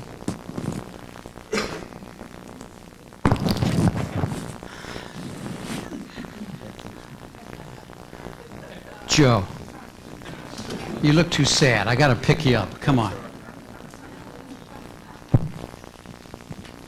Joe, in 2005, City Council adopted a 5% surcharge on electric charges on the island. Tell me if you're in favor of the purpose for that surcharge, and what do you think should be done with it? I'm not in favor of surcharges, Jerry. Is this working? Frank, I'm sorry. No, we've called you everything. Jim, Jerry, it's Frank. We've called you everything tonight, Frank. Frank, my main concern is fiscal conservatism. I don't want to see. I am very, very skeptical of assessments that supposedly are assessments, but there are other ways to just get revenue that can't be subject to any type of tax relief. I'm not interested in those kinds of voodoo economics that just pull more money from our people than it should be. The fact of the matter is that I get calls day and day and day. As you probably know, I've run for office before. And I'm privileged by getting calls from many folks who tell me, Joe, I'm moving off the island. I can't afford to live here anymore. I just can't make it. I can't cut it. We need to do something. We need to get about some conservatism and look about these various taxes and assessments and things that go on. So, you know, that's the angle I come in, Frank. I'm very, very skeptical of government. My feeling is the more money that government gets, the more money that government spends. And our folks here need a little relief. As a matter of fact, they need a lot of relief. And I hurt for them. I really do. I sincerely do. It's probably the main reason why I am giving up my time, my family's time, my wife's time to try and turn things around and make it better. And that's where I come from. Joe, real quick, just again, just briefly, the answer to my question. Do you support the objective of that 5% surcharge? No, I don't. Right. Why? Okay. I don't, Frank. But I've answered your question. Right. The 5% surcharge imposed on our electric bill in 2005 was for the stated singular purpose to underground our utilities. A laudable objective. Protects us from storms, hurricanes, et cetera, less outages, less transformer breakdown. A laudable goal. Now, again, government can be very creative when it comes to coming up with money. I do support the objective of that surcharge. Now, what they've done is taken that surcharge and somehow let it also pay for the streetlights and the maintenance of the streetlights. And I think when you tell the people what you're putting a surcharge on for, you need to stick to the purpose upon which you sold that surcharge. It's a lot of money. So as a result, we don't currently have a whole lot of money in that fund to continue the undergrounding of our utilities. That kind of decision-making needs to be fixed. Thank you.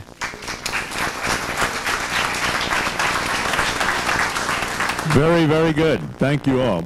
Okay, we're going to go to the questions, the tough part. The tough part for them. That was the easy part. We're going to go for questions of the audience, from the audience. And before we get there, where is Mark? Mark, would you please make the microphones that are at the tables hot? And the procedure that we'll follow here is we'll select randomly questions from the audience. And then we'll start. Oh, not yet. I know you're eager.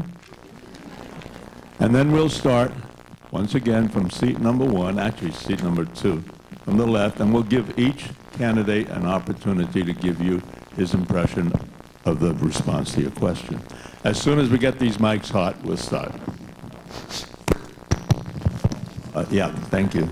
When you ask a question, you're going to be under the same limitations that they were when they asked a question. Please, I do not want long-winded speeches. You'll have 30 seconds to make your question, maximum time, and then we'll start it. Fair enough? Hot. Could you check your mics? 1, 2, 1, 2. Doctor?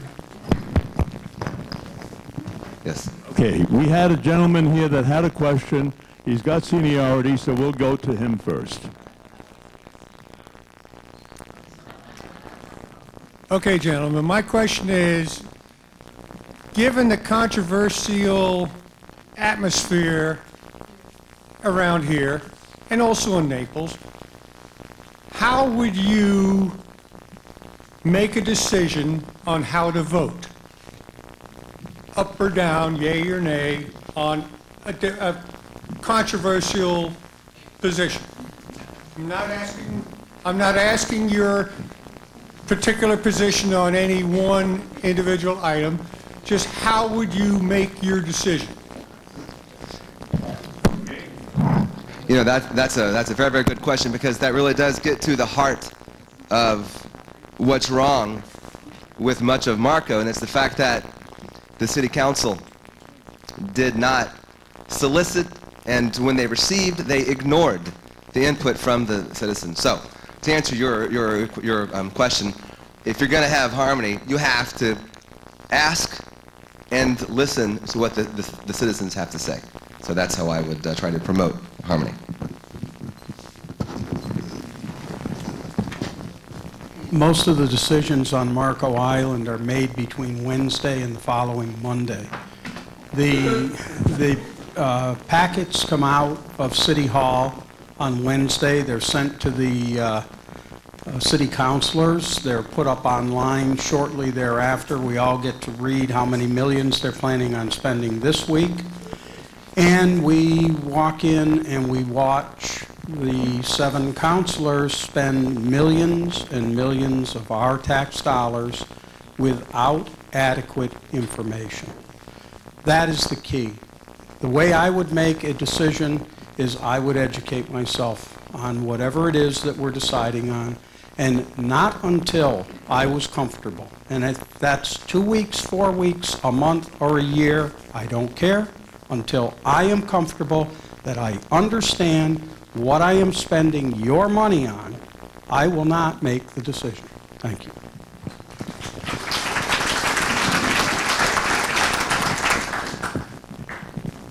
Understanding the question is the most important thing, and that's something that needs to be studied. You just can't jump to an answer, and you have to research the answer. It's not only what's on the yellow sheets that are provided to the city councilor, but it's also the other information, the follow-up information. That information needs to be brought to them on Wednesday so that they can read it and go through it over the weekend. they also have other jobs. Their job as a city councilor is not a full-time job. It's supposed to be a part-time job. With that said, it's a lot of research and coming up with an answer. You just can't come up with an answer off the top of your head.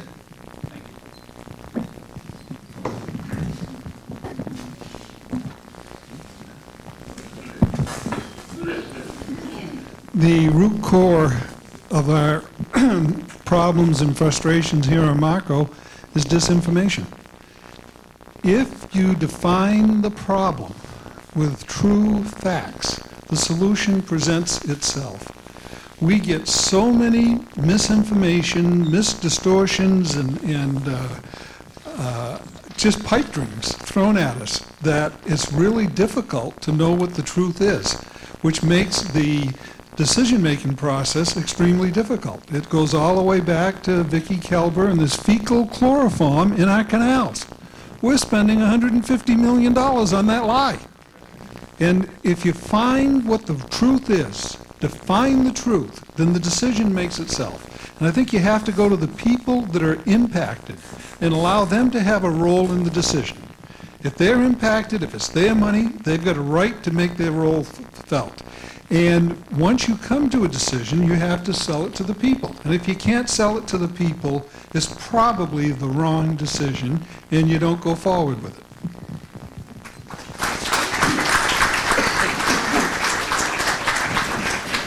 I just want to commend the gentleman for an excellent question. Let me try and answer it in an excellent fashion. How do I make the tough decisions? Well, first thing I do is I'll reach out to the expertise available to me regarding that problem that I need to make a decision on, okay? And I try and evaluate all the pros, cons, and I do my research and my due diligence. And then I put it in my own mind and I try to use my good judgment. The good judgment that you folks will decide on to determine whether or not I am going to be able to get a position of public trust that you're going to bestow on me when you elect me as a city councilor. You expect that I'm going to use the best possible judgment, and that's what I will do. But I don't stop there. Before I make that final decision, I go to my source of strength. I go to my source of why I am there, and I go to my source of who gives me my power. I go to the people, and I ask my constituents, and I make every effort to get their input and their opinion, citizen review committees, etc. We have so many bright and talented people on our island. Why aren't we using them? Why aren't we bringing them into government? Why aren't we asking them to participate in governance? We have a lot of bright folks. But even more important than that, they're the ones paying the bills. They're the shareholders of our city. That's how I make my decisions. Thank you.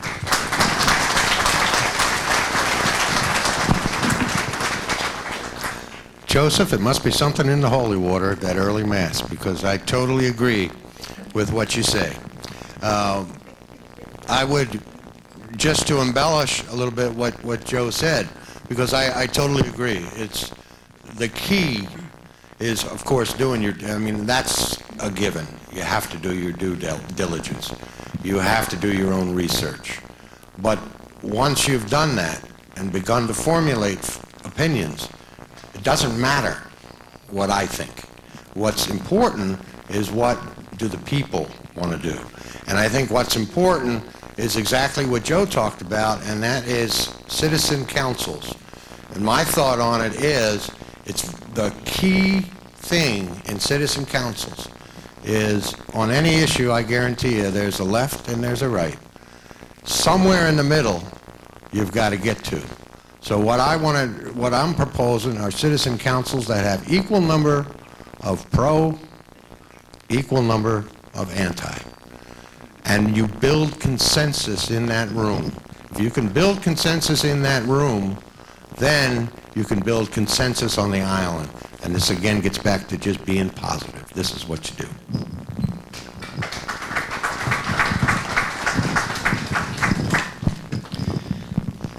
I need to be more honest and differ a little bit from what you've heard.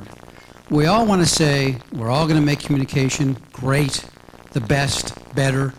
You'll have a direct voice. We'll form 50 committees, and we'll listen to the people. I can tell you that isn't the total truth. I've been on city council in my other life. There are times you have to make tough decisions, decisions that aren't going to be supported by the majority. That's the reality, folks. Obviously, we need more involvement in this community. Obviously, we need more advisory groups to council. For example, if I said to you today, I will listen to the majority, you're the people, you pay the bills, and then I ask you if you're willing to pay $4 million for a Caxambas bridge that serves for 30 people, what do you think the vote's going to be? It's a dumb question, isn't it? Because we'd all go in the little booth and go no, or we'd all show up at council and say, hell no, we're not for that. Now, is my obligation to be a leader, to acquiesce to the, quote, demands of the majority in that situation, and to heck with the people living on the other side of that bridge? No, that's not my responsibility. We have 15 bridges on Marco. We're responsible for all of them, for all the people. Thank you.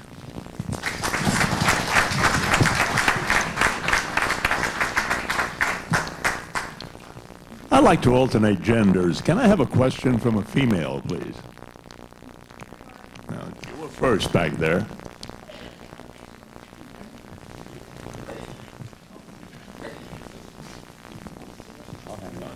Okay. My question to the candidates is, first of all, we're talking about the sewers and the rest of it and the contentiousness that goes on. What I'm interested in is, maybe in another 20 years we'll want to sell, but in 8 years, which would be 2 terms for each of you, what do you see Marco Island being? What are your visions for this beautiful piece of paradise? Good. Dr. Guidry. Well, that's a great question. You know, I guess it comes down to what is important to the island, and to fairly answer that sort of a question, you need to ask that of the people. What I would do, first thing I would do is I would set a poll. Hey guys, what is important to you?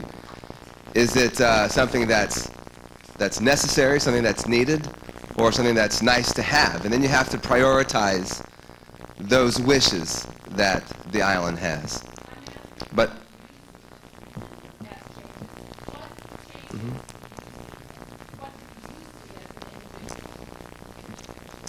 well, I see a place where for the next 25 years I can continue to work. I have a daughter that's 9 weeks old today. And I see an island that is built upon trust in the government. It's a place where people want to invest and grow and stay and raise their families. That's what I see the island doing.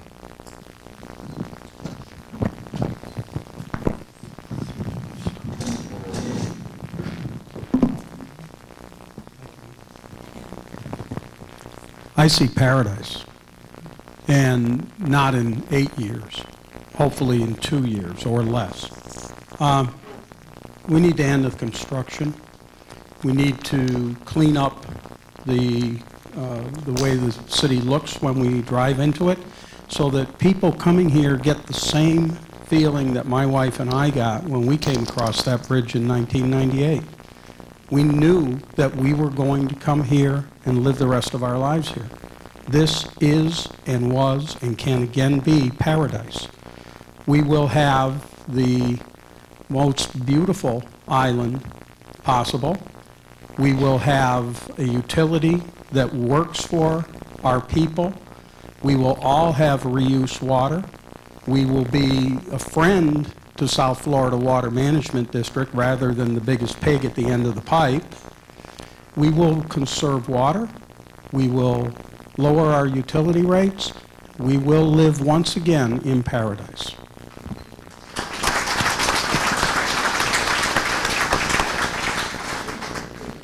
When I came down here in 1990, well, actually I came down here in 65, but I've been coming down here for a long time since then, and in 1995 I moved down here permanently to take care of my mother.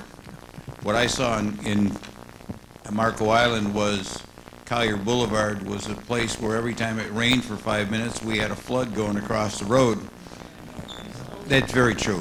I've seen trucks buried up to their axles, and I've seen trucks buried in their up to their axles in mud.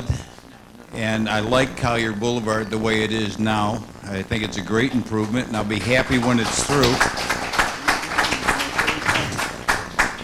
I see many of the other roads acquiring the same type of capabilities, maybe not to the grand extent that Collier Boulevard is, but at least paved so that people can drive down the streets without feeling like they're on a road track or racetrack of some sort, dirt track. I see a place that is really paradise. I like the palm trees. I've enjoyed the palm trees since I came down here. On my property, I've got 30 frangipangis, which I just enjoy.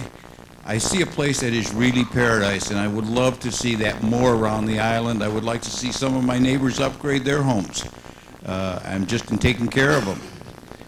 But I like the idea that Marco Island is going in the right direction. The infrastructure is being taken care of, and that makes me happy because the health and safety of the people on this island is important. Thank you.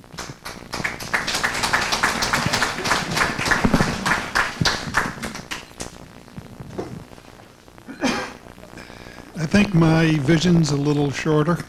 First of all, I would propose that we have 2-year term limits. I think 4-year term limits is way too long, but that's a different subject. I firmly believe that we can stop the construction, clean up the island, restore it to what it was 4 years ago. Make it an appealing and pleasing place to come. Restore the desirability factor. That will bring the real estate values back. It'll bring the commercial businesses back. I came from Falmouth, Massachusetts, Buzzards Bay, Massachusetts, Chatham, Massachusetts, coincidentally, Lake Tahoe, and I lived at various resort communities that went through a very slow growth. There's no need to do it all today.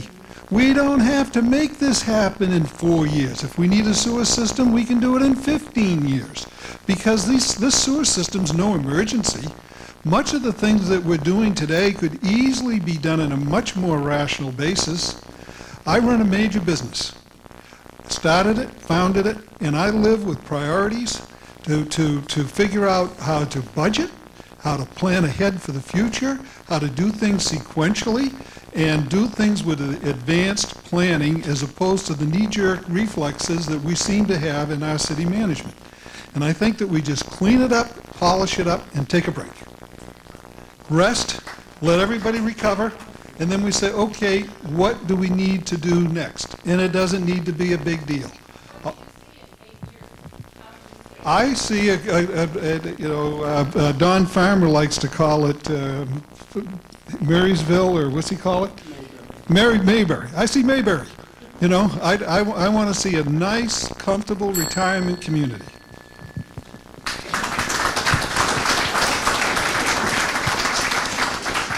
I must agree with a lot that I've heard from Andy and Butch and Roger so far coming down the list, but there's something else I want to see at the end of my 4-year term. If the folks in this room bestow on me the wonderful privilege of the position of public trust, I want to see a citizenry in harmony with its government.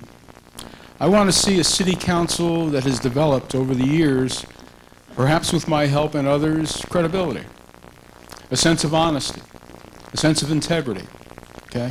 Integrity in which the people look at that council and feel proud. Is that too much to hope for? I certainly hope not, because if it is, I'm going to be wasting my time, because I'm going to fight real hard for that. That's important to me. I want to see a citizenry in a wonderful city that we live in be able to work very closely with the patriots that are here, namely our businesses, who we depend on for vital services, You need to be partners with them. We need to always respect our tourism trade. It's so important for us. I want to see a citizenry that looks at all of this together, okay, with controlled growth, with low density, and with an idea of why the folks have come here. I have read the master plan very carefully. Okay? I love the master plan. I love this city. Okay? But I want to see a city in harmony. But most important, I want to see a city council that has finally developed credibility and a closeness with its people, so that the hard decisions that it needs to be made will be supported by the citizenry. If you don't have support of the citizenry on major issues, you have what we have today. It's just that simple, and it's unfortunate. It's sad, and it shouldn't be. So that's what I see at the end of my 4-year term. And I look very passionately at that. I'm very passionate about what I do. And I certainly hope that that will happen within that 4 years, because that's critically important to me. I can't waste my time. Thank you.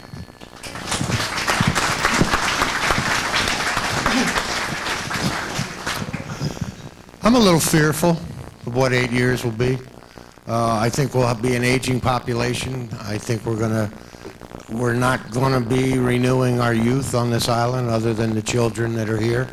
I think for a young family to move to this island now, it's cost prohibitive. And I think it's a shame. That's going to hurt the island. I've seen a lot over the 20 years, and I look around the audience, and there's a lot of people out there that have been here longer than I. But 21 years, I've seen a lot. It's still paradise. I came for a week to visit my mom for a week, and it's almost 22 years later. I'm still here, like a bad penny. I just never go away. I keep coming back. But it is a paradise now. It's ironic. I think I sit and listen to people complaining about construction. Thank God. I mean, to make an omelet, you better break some eggs. And by God, when we incorporated this city, there were a lot of eggs that needed to be broken, to just be brought up. Wayne mentioned about waters. Yeah, God knows I sat in those floodwaters many a June, July, August afternoon. I had a Jeep at one point, and I was pushing people, out of the water, watching people drive into swales, trying to go into the city center. So I see it continuing to get better. But the one negative I do see is I think the price of real estate has priced a lot of young people out of here. We're not going to have the families that I'd like us to have. So I see us being an aging, not me, of course, but I see all of you getting older. But beyond that, I think, yes, we're a few weeks away, a month away from Collier construction being over. The roads getting back to normal. And yeah, let's slow down and take a deep breath and enjoy what we've accomplished.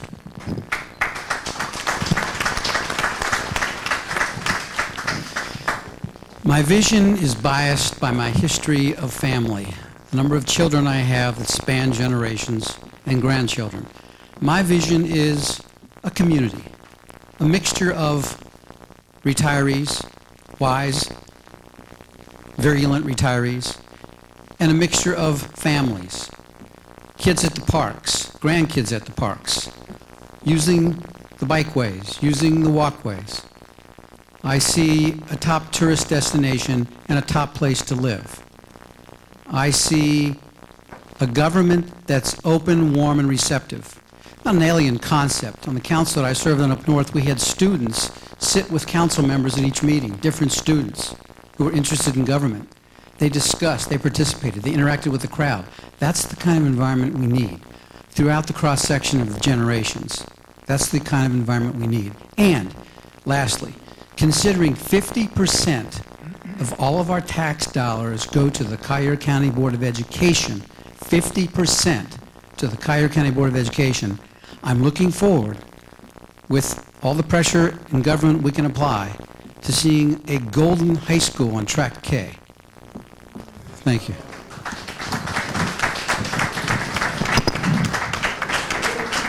Okay, I'm going to exercise some of the privileges of being the chairman Most of us here know Bill McMullen over here.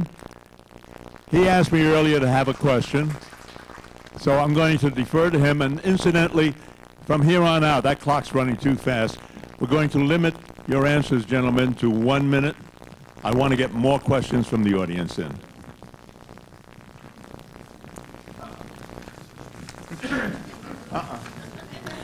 I'm going to help the timeline. This is a yes or no question.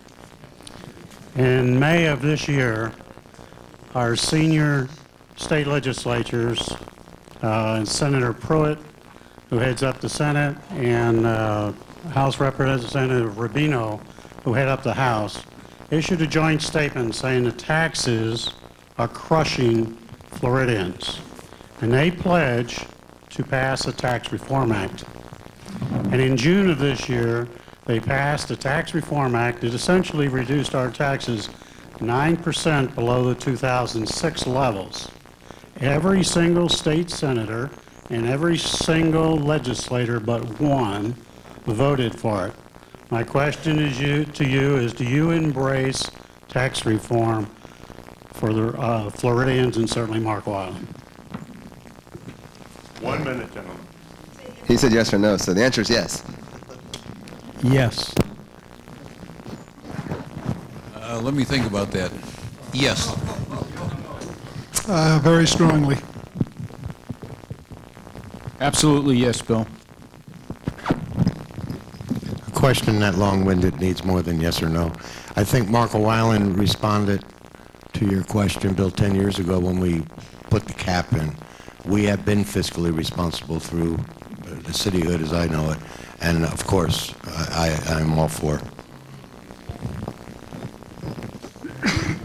Yes, and the homestead provision that's going to be voted on in January. Okay, good. A female question, please? None? Oh, here we have one. Here we have one. 30 seconds for your question. I can't hold the mic. Okay. If the STRP is stopped, that will leave 15% of the island without sewers. We will have no choice if our septic fails but to put in a state-mandated aerated system, which is about $20,000 to $30,000.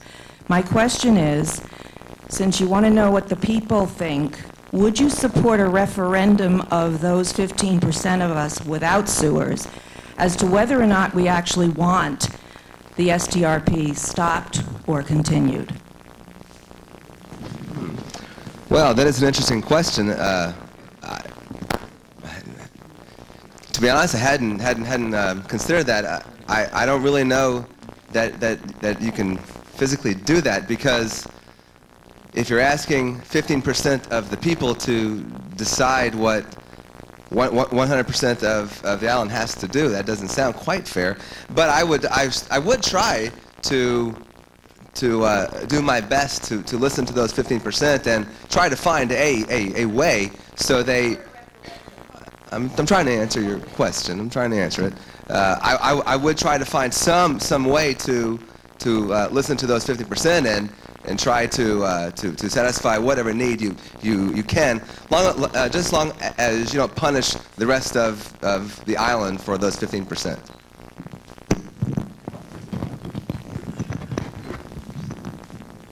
Yes, I would support a referendum.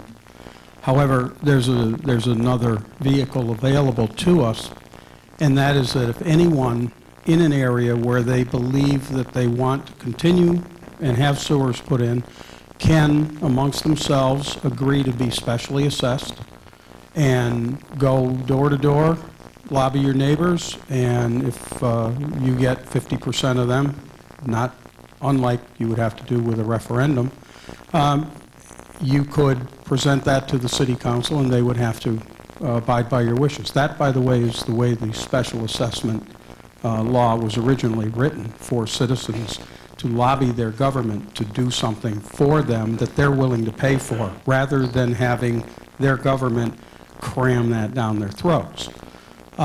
Regarding the 15% versus the 70% and all of that, I could see my minutes just about up. This is why the people in Nebraska waited forever to get cable TV. It's the same situation. Thank you. I don't know if a referendum is the proper way of going about it. However, I believe in the year 2000, 2001, 2002, 2003, and I believe also in 2004, Micah sent out a survey asking exactly that same question, and their response was 75% of the people that responded wanted to have sewer systems put in. With that, the city council was not satisfied with that, and so they went and had a company by the name of Roberts do a survey, which was a little bit more sophisticated, and they came up with pretty much the same results. But in response to what is going on right now, I would encourage a referendum of those people that are currently on septic systems. If they wanted to continue it, I would encourage at least finding out what they want.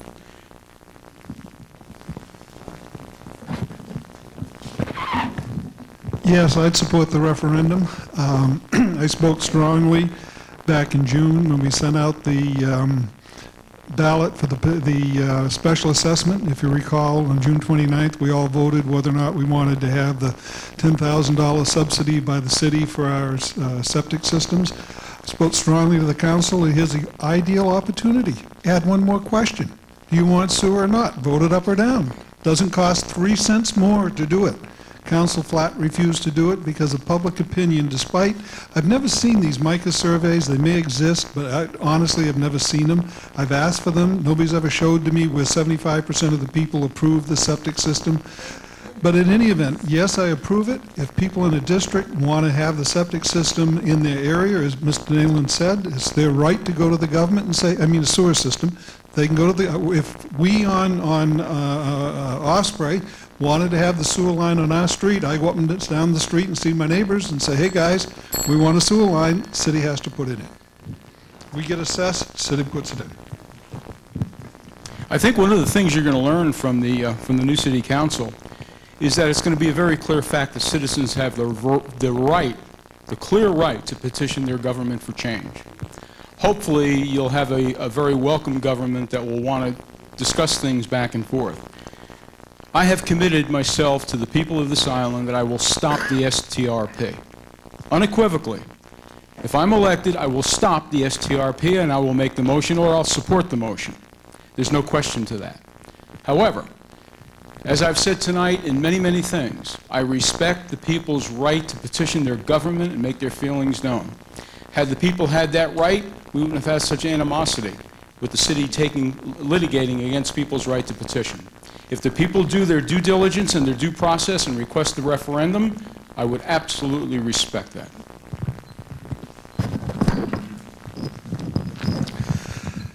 I absolutely would support a referendum. However, keep in mind, it shouldn't be just that 15% because that decision does impact the entire island. I think there should be a referendum. In fact, I would feel a lot more comfortable if the people would stand up here and instead of saying we are going to terminate the STRP, would stand here and say what I'll do is put a referendum out there to terminate the STRP and let the people make that decision. Because this election is not a one-issue election. Certainly, I would support, if it's legal, I would certainly support a referendum for this 15%. However, in retrospect, and I wasn't intimately involved in the decision-making process, I think the referendum should have occurred several years ago before this got off the ground. Where you been? Where you been? Okay, I've been favoring that side. A gentleman here. Okay, it's my 30-second start. I want to ask a question about the current fire department special assessment. When Marco Island became a community, a city, part of the requirement was in the charter was a cap. Okay, if the city removes services that are currently being paid for underneath the cap and without a referendum, you are violating the spirit of that original charter and that cap by de facto raising the amount, dollar for dollar, that was removed. What is your position on that?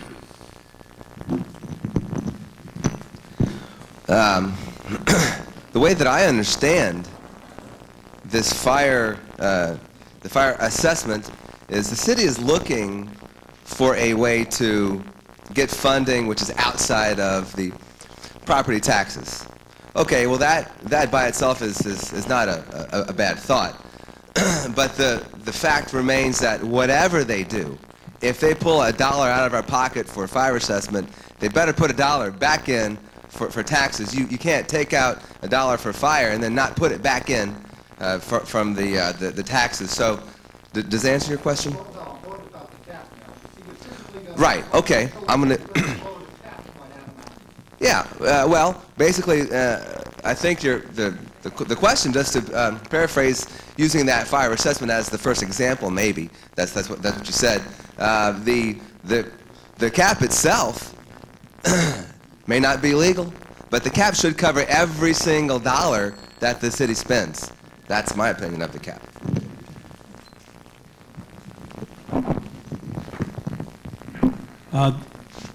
It's a matter of timing.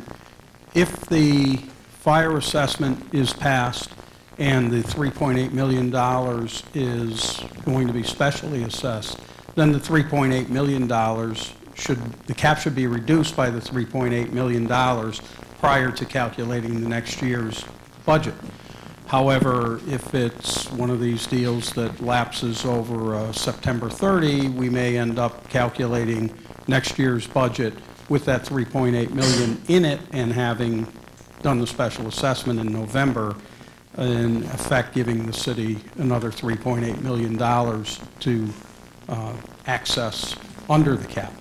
So that is the jeopardy of this. However, I believe that the special assessment should not be applied. I think that we should leave the fire department right where it is in the budget. We can keep better track of it. We can see how it relates to other city departments. We can see our last year, this year comparisons much easier. Thank you. Putting the fire department under the special assessment does not change the cap. The fire department will remain under the cap. It's in the budget, it stays in the cap. That's true. Yes, it is.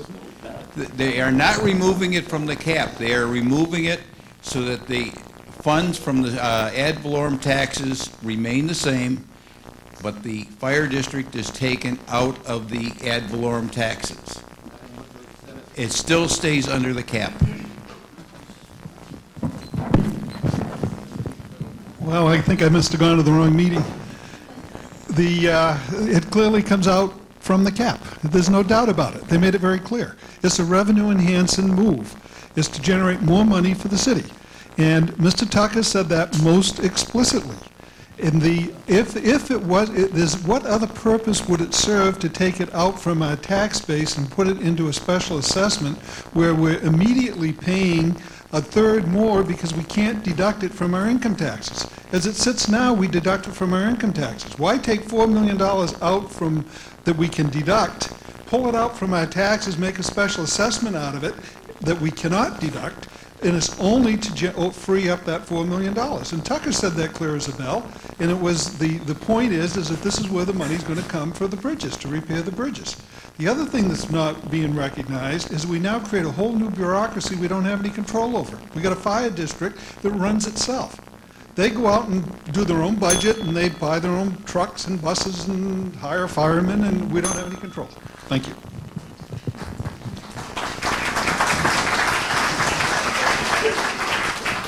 Quite clearly, we wouldn't have a city if it wasn't for the cap. I will spend every day that I'm on the council defending our cap. We will not go from under, we will not deviate from the cap, we will stay with it. And the thing that bothers me the most is the voodoo economics that's being perpetrated by this city council today by fooling around with assessments, which are strictly ways to build money that the state can't offer tax relief on, is just bad business as far as I'm concerned. the cap must be preserved, and I will do just that.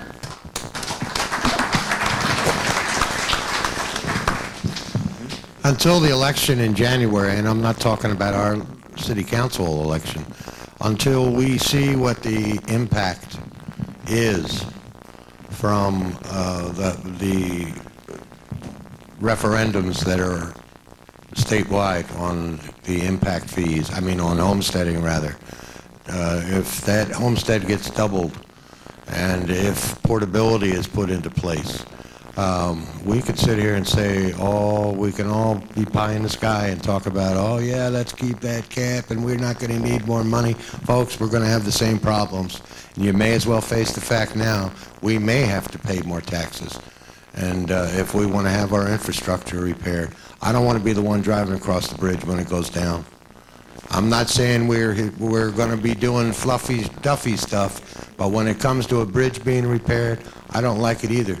I remember back in the early 80s when the Mackles went broke, the people on Marco paid to have the centers landscaped. Just to clarify a few things. First of all, it does take it out from the cap.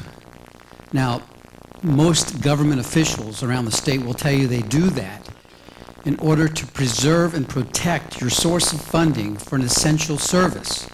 So that if anything happened and you had to take money out of the general operating budget, it wouldn't jeopardize the payroll, the existence of your fire department. And that's governmental stated reason for it. It does come from out front of the cap.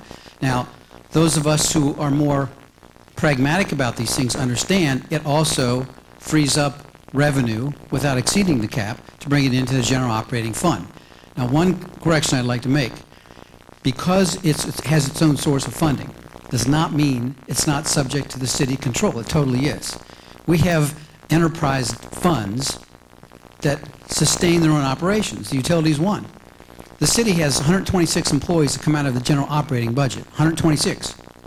But we have 198 employees, all of which are still under city control. Okay, is there anyone in the room here that has not turned in a ballot? If you're ready to, will one of the volunteers pick up this ballot? Other than that, everyone has turned it in? Jim Riker doesn't have a chance. Question in the back. I'm coming. I'm coming.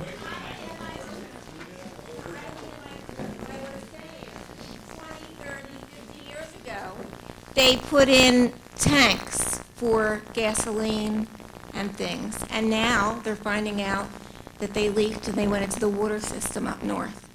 Now you're going to tell me that the the septic tanks, you can promise me that we're not going to find out when our grandchildren are around that it has leaked? And also, even, doctor, the best root canal can have a problem.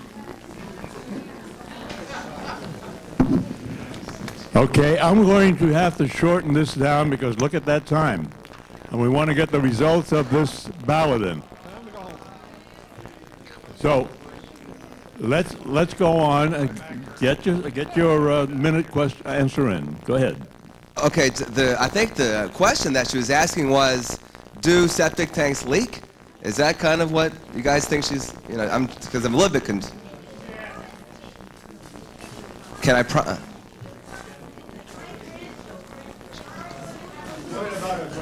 Okay.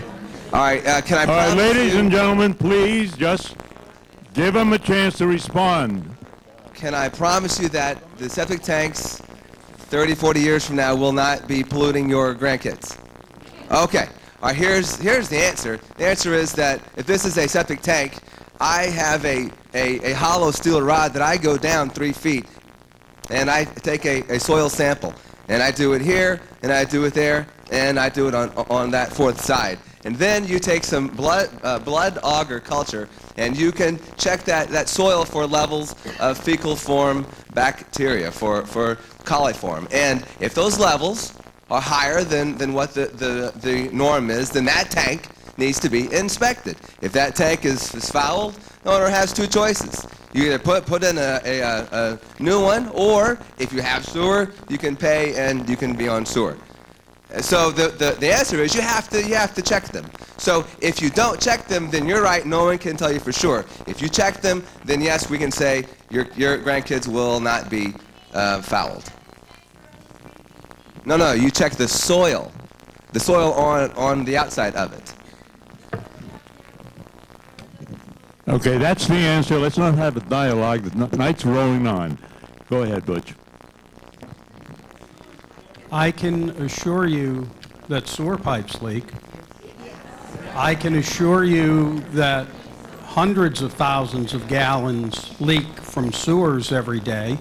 I can assure you that sewers spill 25,000 gallons on Marco Island on the surface every year. And I can tell you that in the last 2 years, there have been 2 complaints for failed septic systems on Marco Island.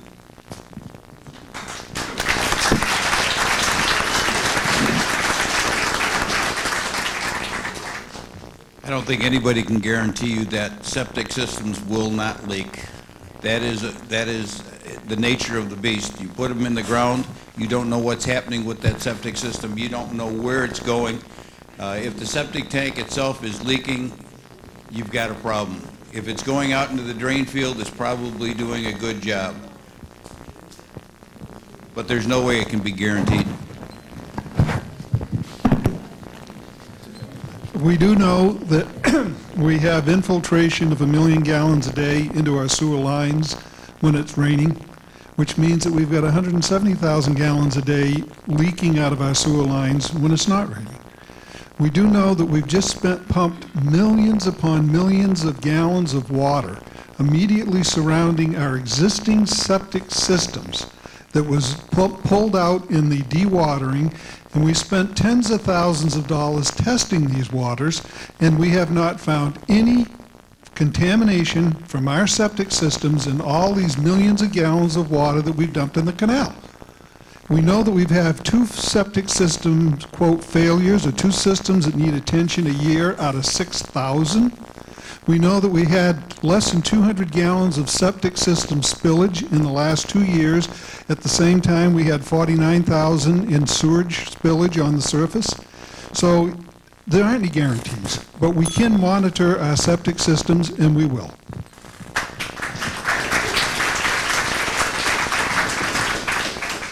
The only reason we continue to talk about the sewer program and the STRP is 2 reasons. Number one, they never did the right thing in the first place by having a referendum and let the people decide whether they wanted it or not. That was first of all. The second reason is that they lied and said and blamed septics as polluting our canals. We all know that never happened. We all proved that wasn't the case.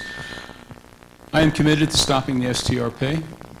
But along with that, I'm also committed to make sure that we have a mandatory septic maintenance and inspection program. That's critically important. It is your responsibility. It is your responsibility as good citizens to ensure that your septic is not leaking, is in perfect condition. That's not a bad thing to do and not a hard thing to do. I certainly do it. I have mine cleaned. I have inspected. But it's going to be mandated because we don't. I don't want my grandchildren coming to Marco Island years from now and have a pollution problem. And the minute we determine that septic tanks pollute our island, I'll be the biggest sewer candidate you've ever seen. Thank you.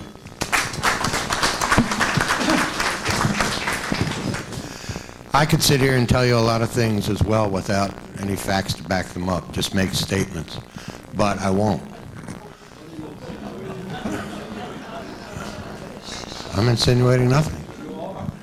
All I'm saying to you... Ladies and gentlemen, give him a chance. All I'm saying is that I know septic systems are not designed to treat nitrogen, so we know that that's a potential problem. I know our soil is very sandy. We have a high water table. I don't think on most of the island, certainly in the estates, there are areas that does have adequate filtration. So no, I can't make you any guarantee at all of safety for your grandchildren. No.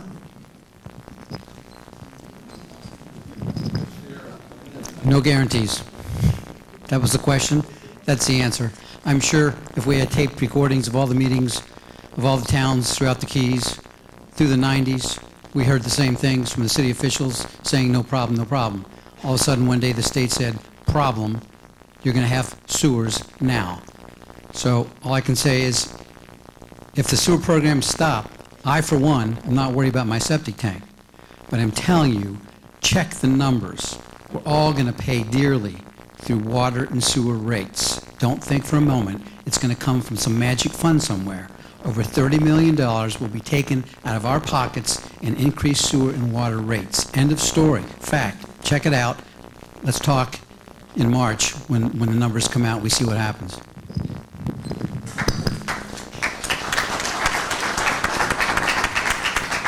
Very, very good. Okay.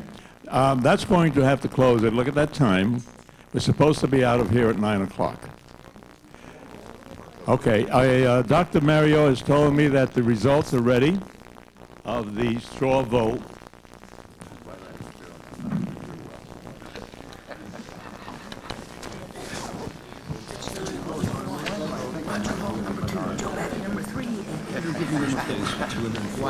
Write them down. Well, he'll be Butch will be 2. That's total votes. Tell it to graph will be on the block. Very convincing. The Mark Island block. I think you're sincere. You believe in what you're saying.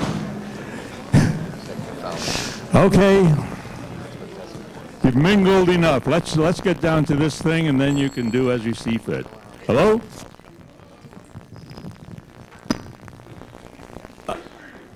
Tonight's event was videotaped, and it'll be available.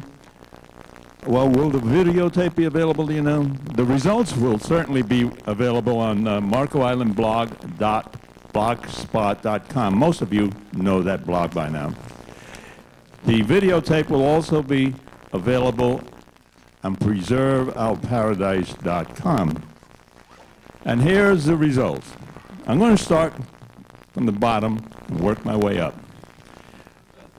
They're over here given to me on a percentage basis. So number 8 with 13.1% was Dr. William Trotter.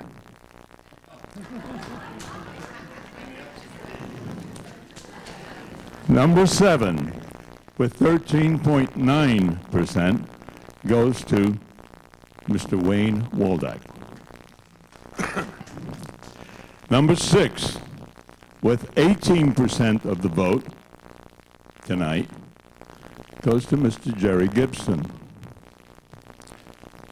Number 5 with 21.7% of the vote goes to Mr. Frank Brecker.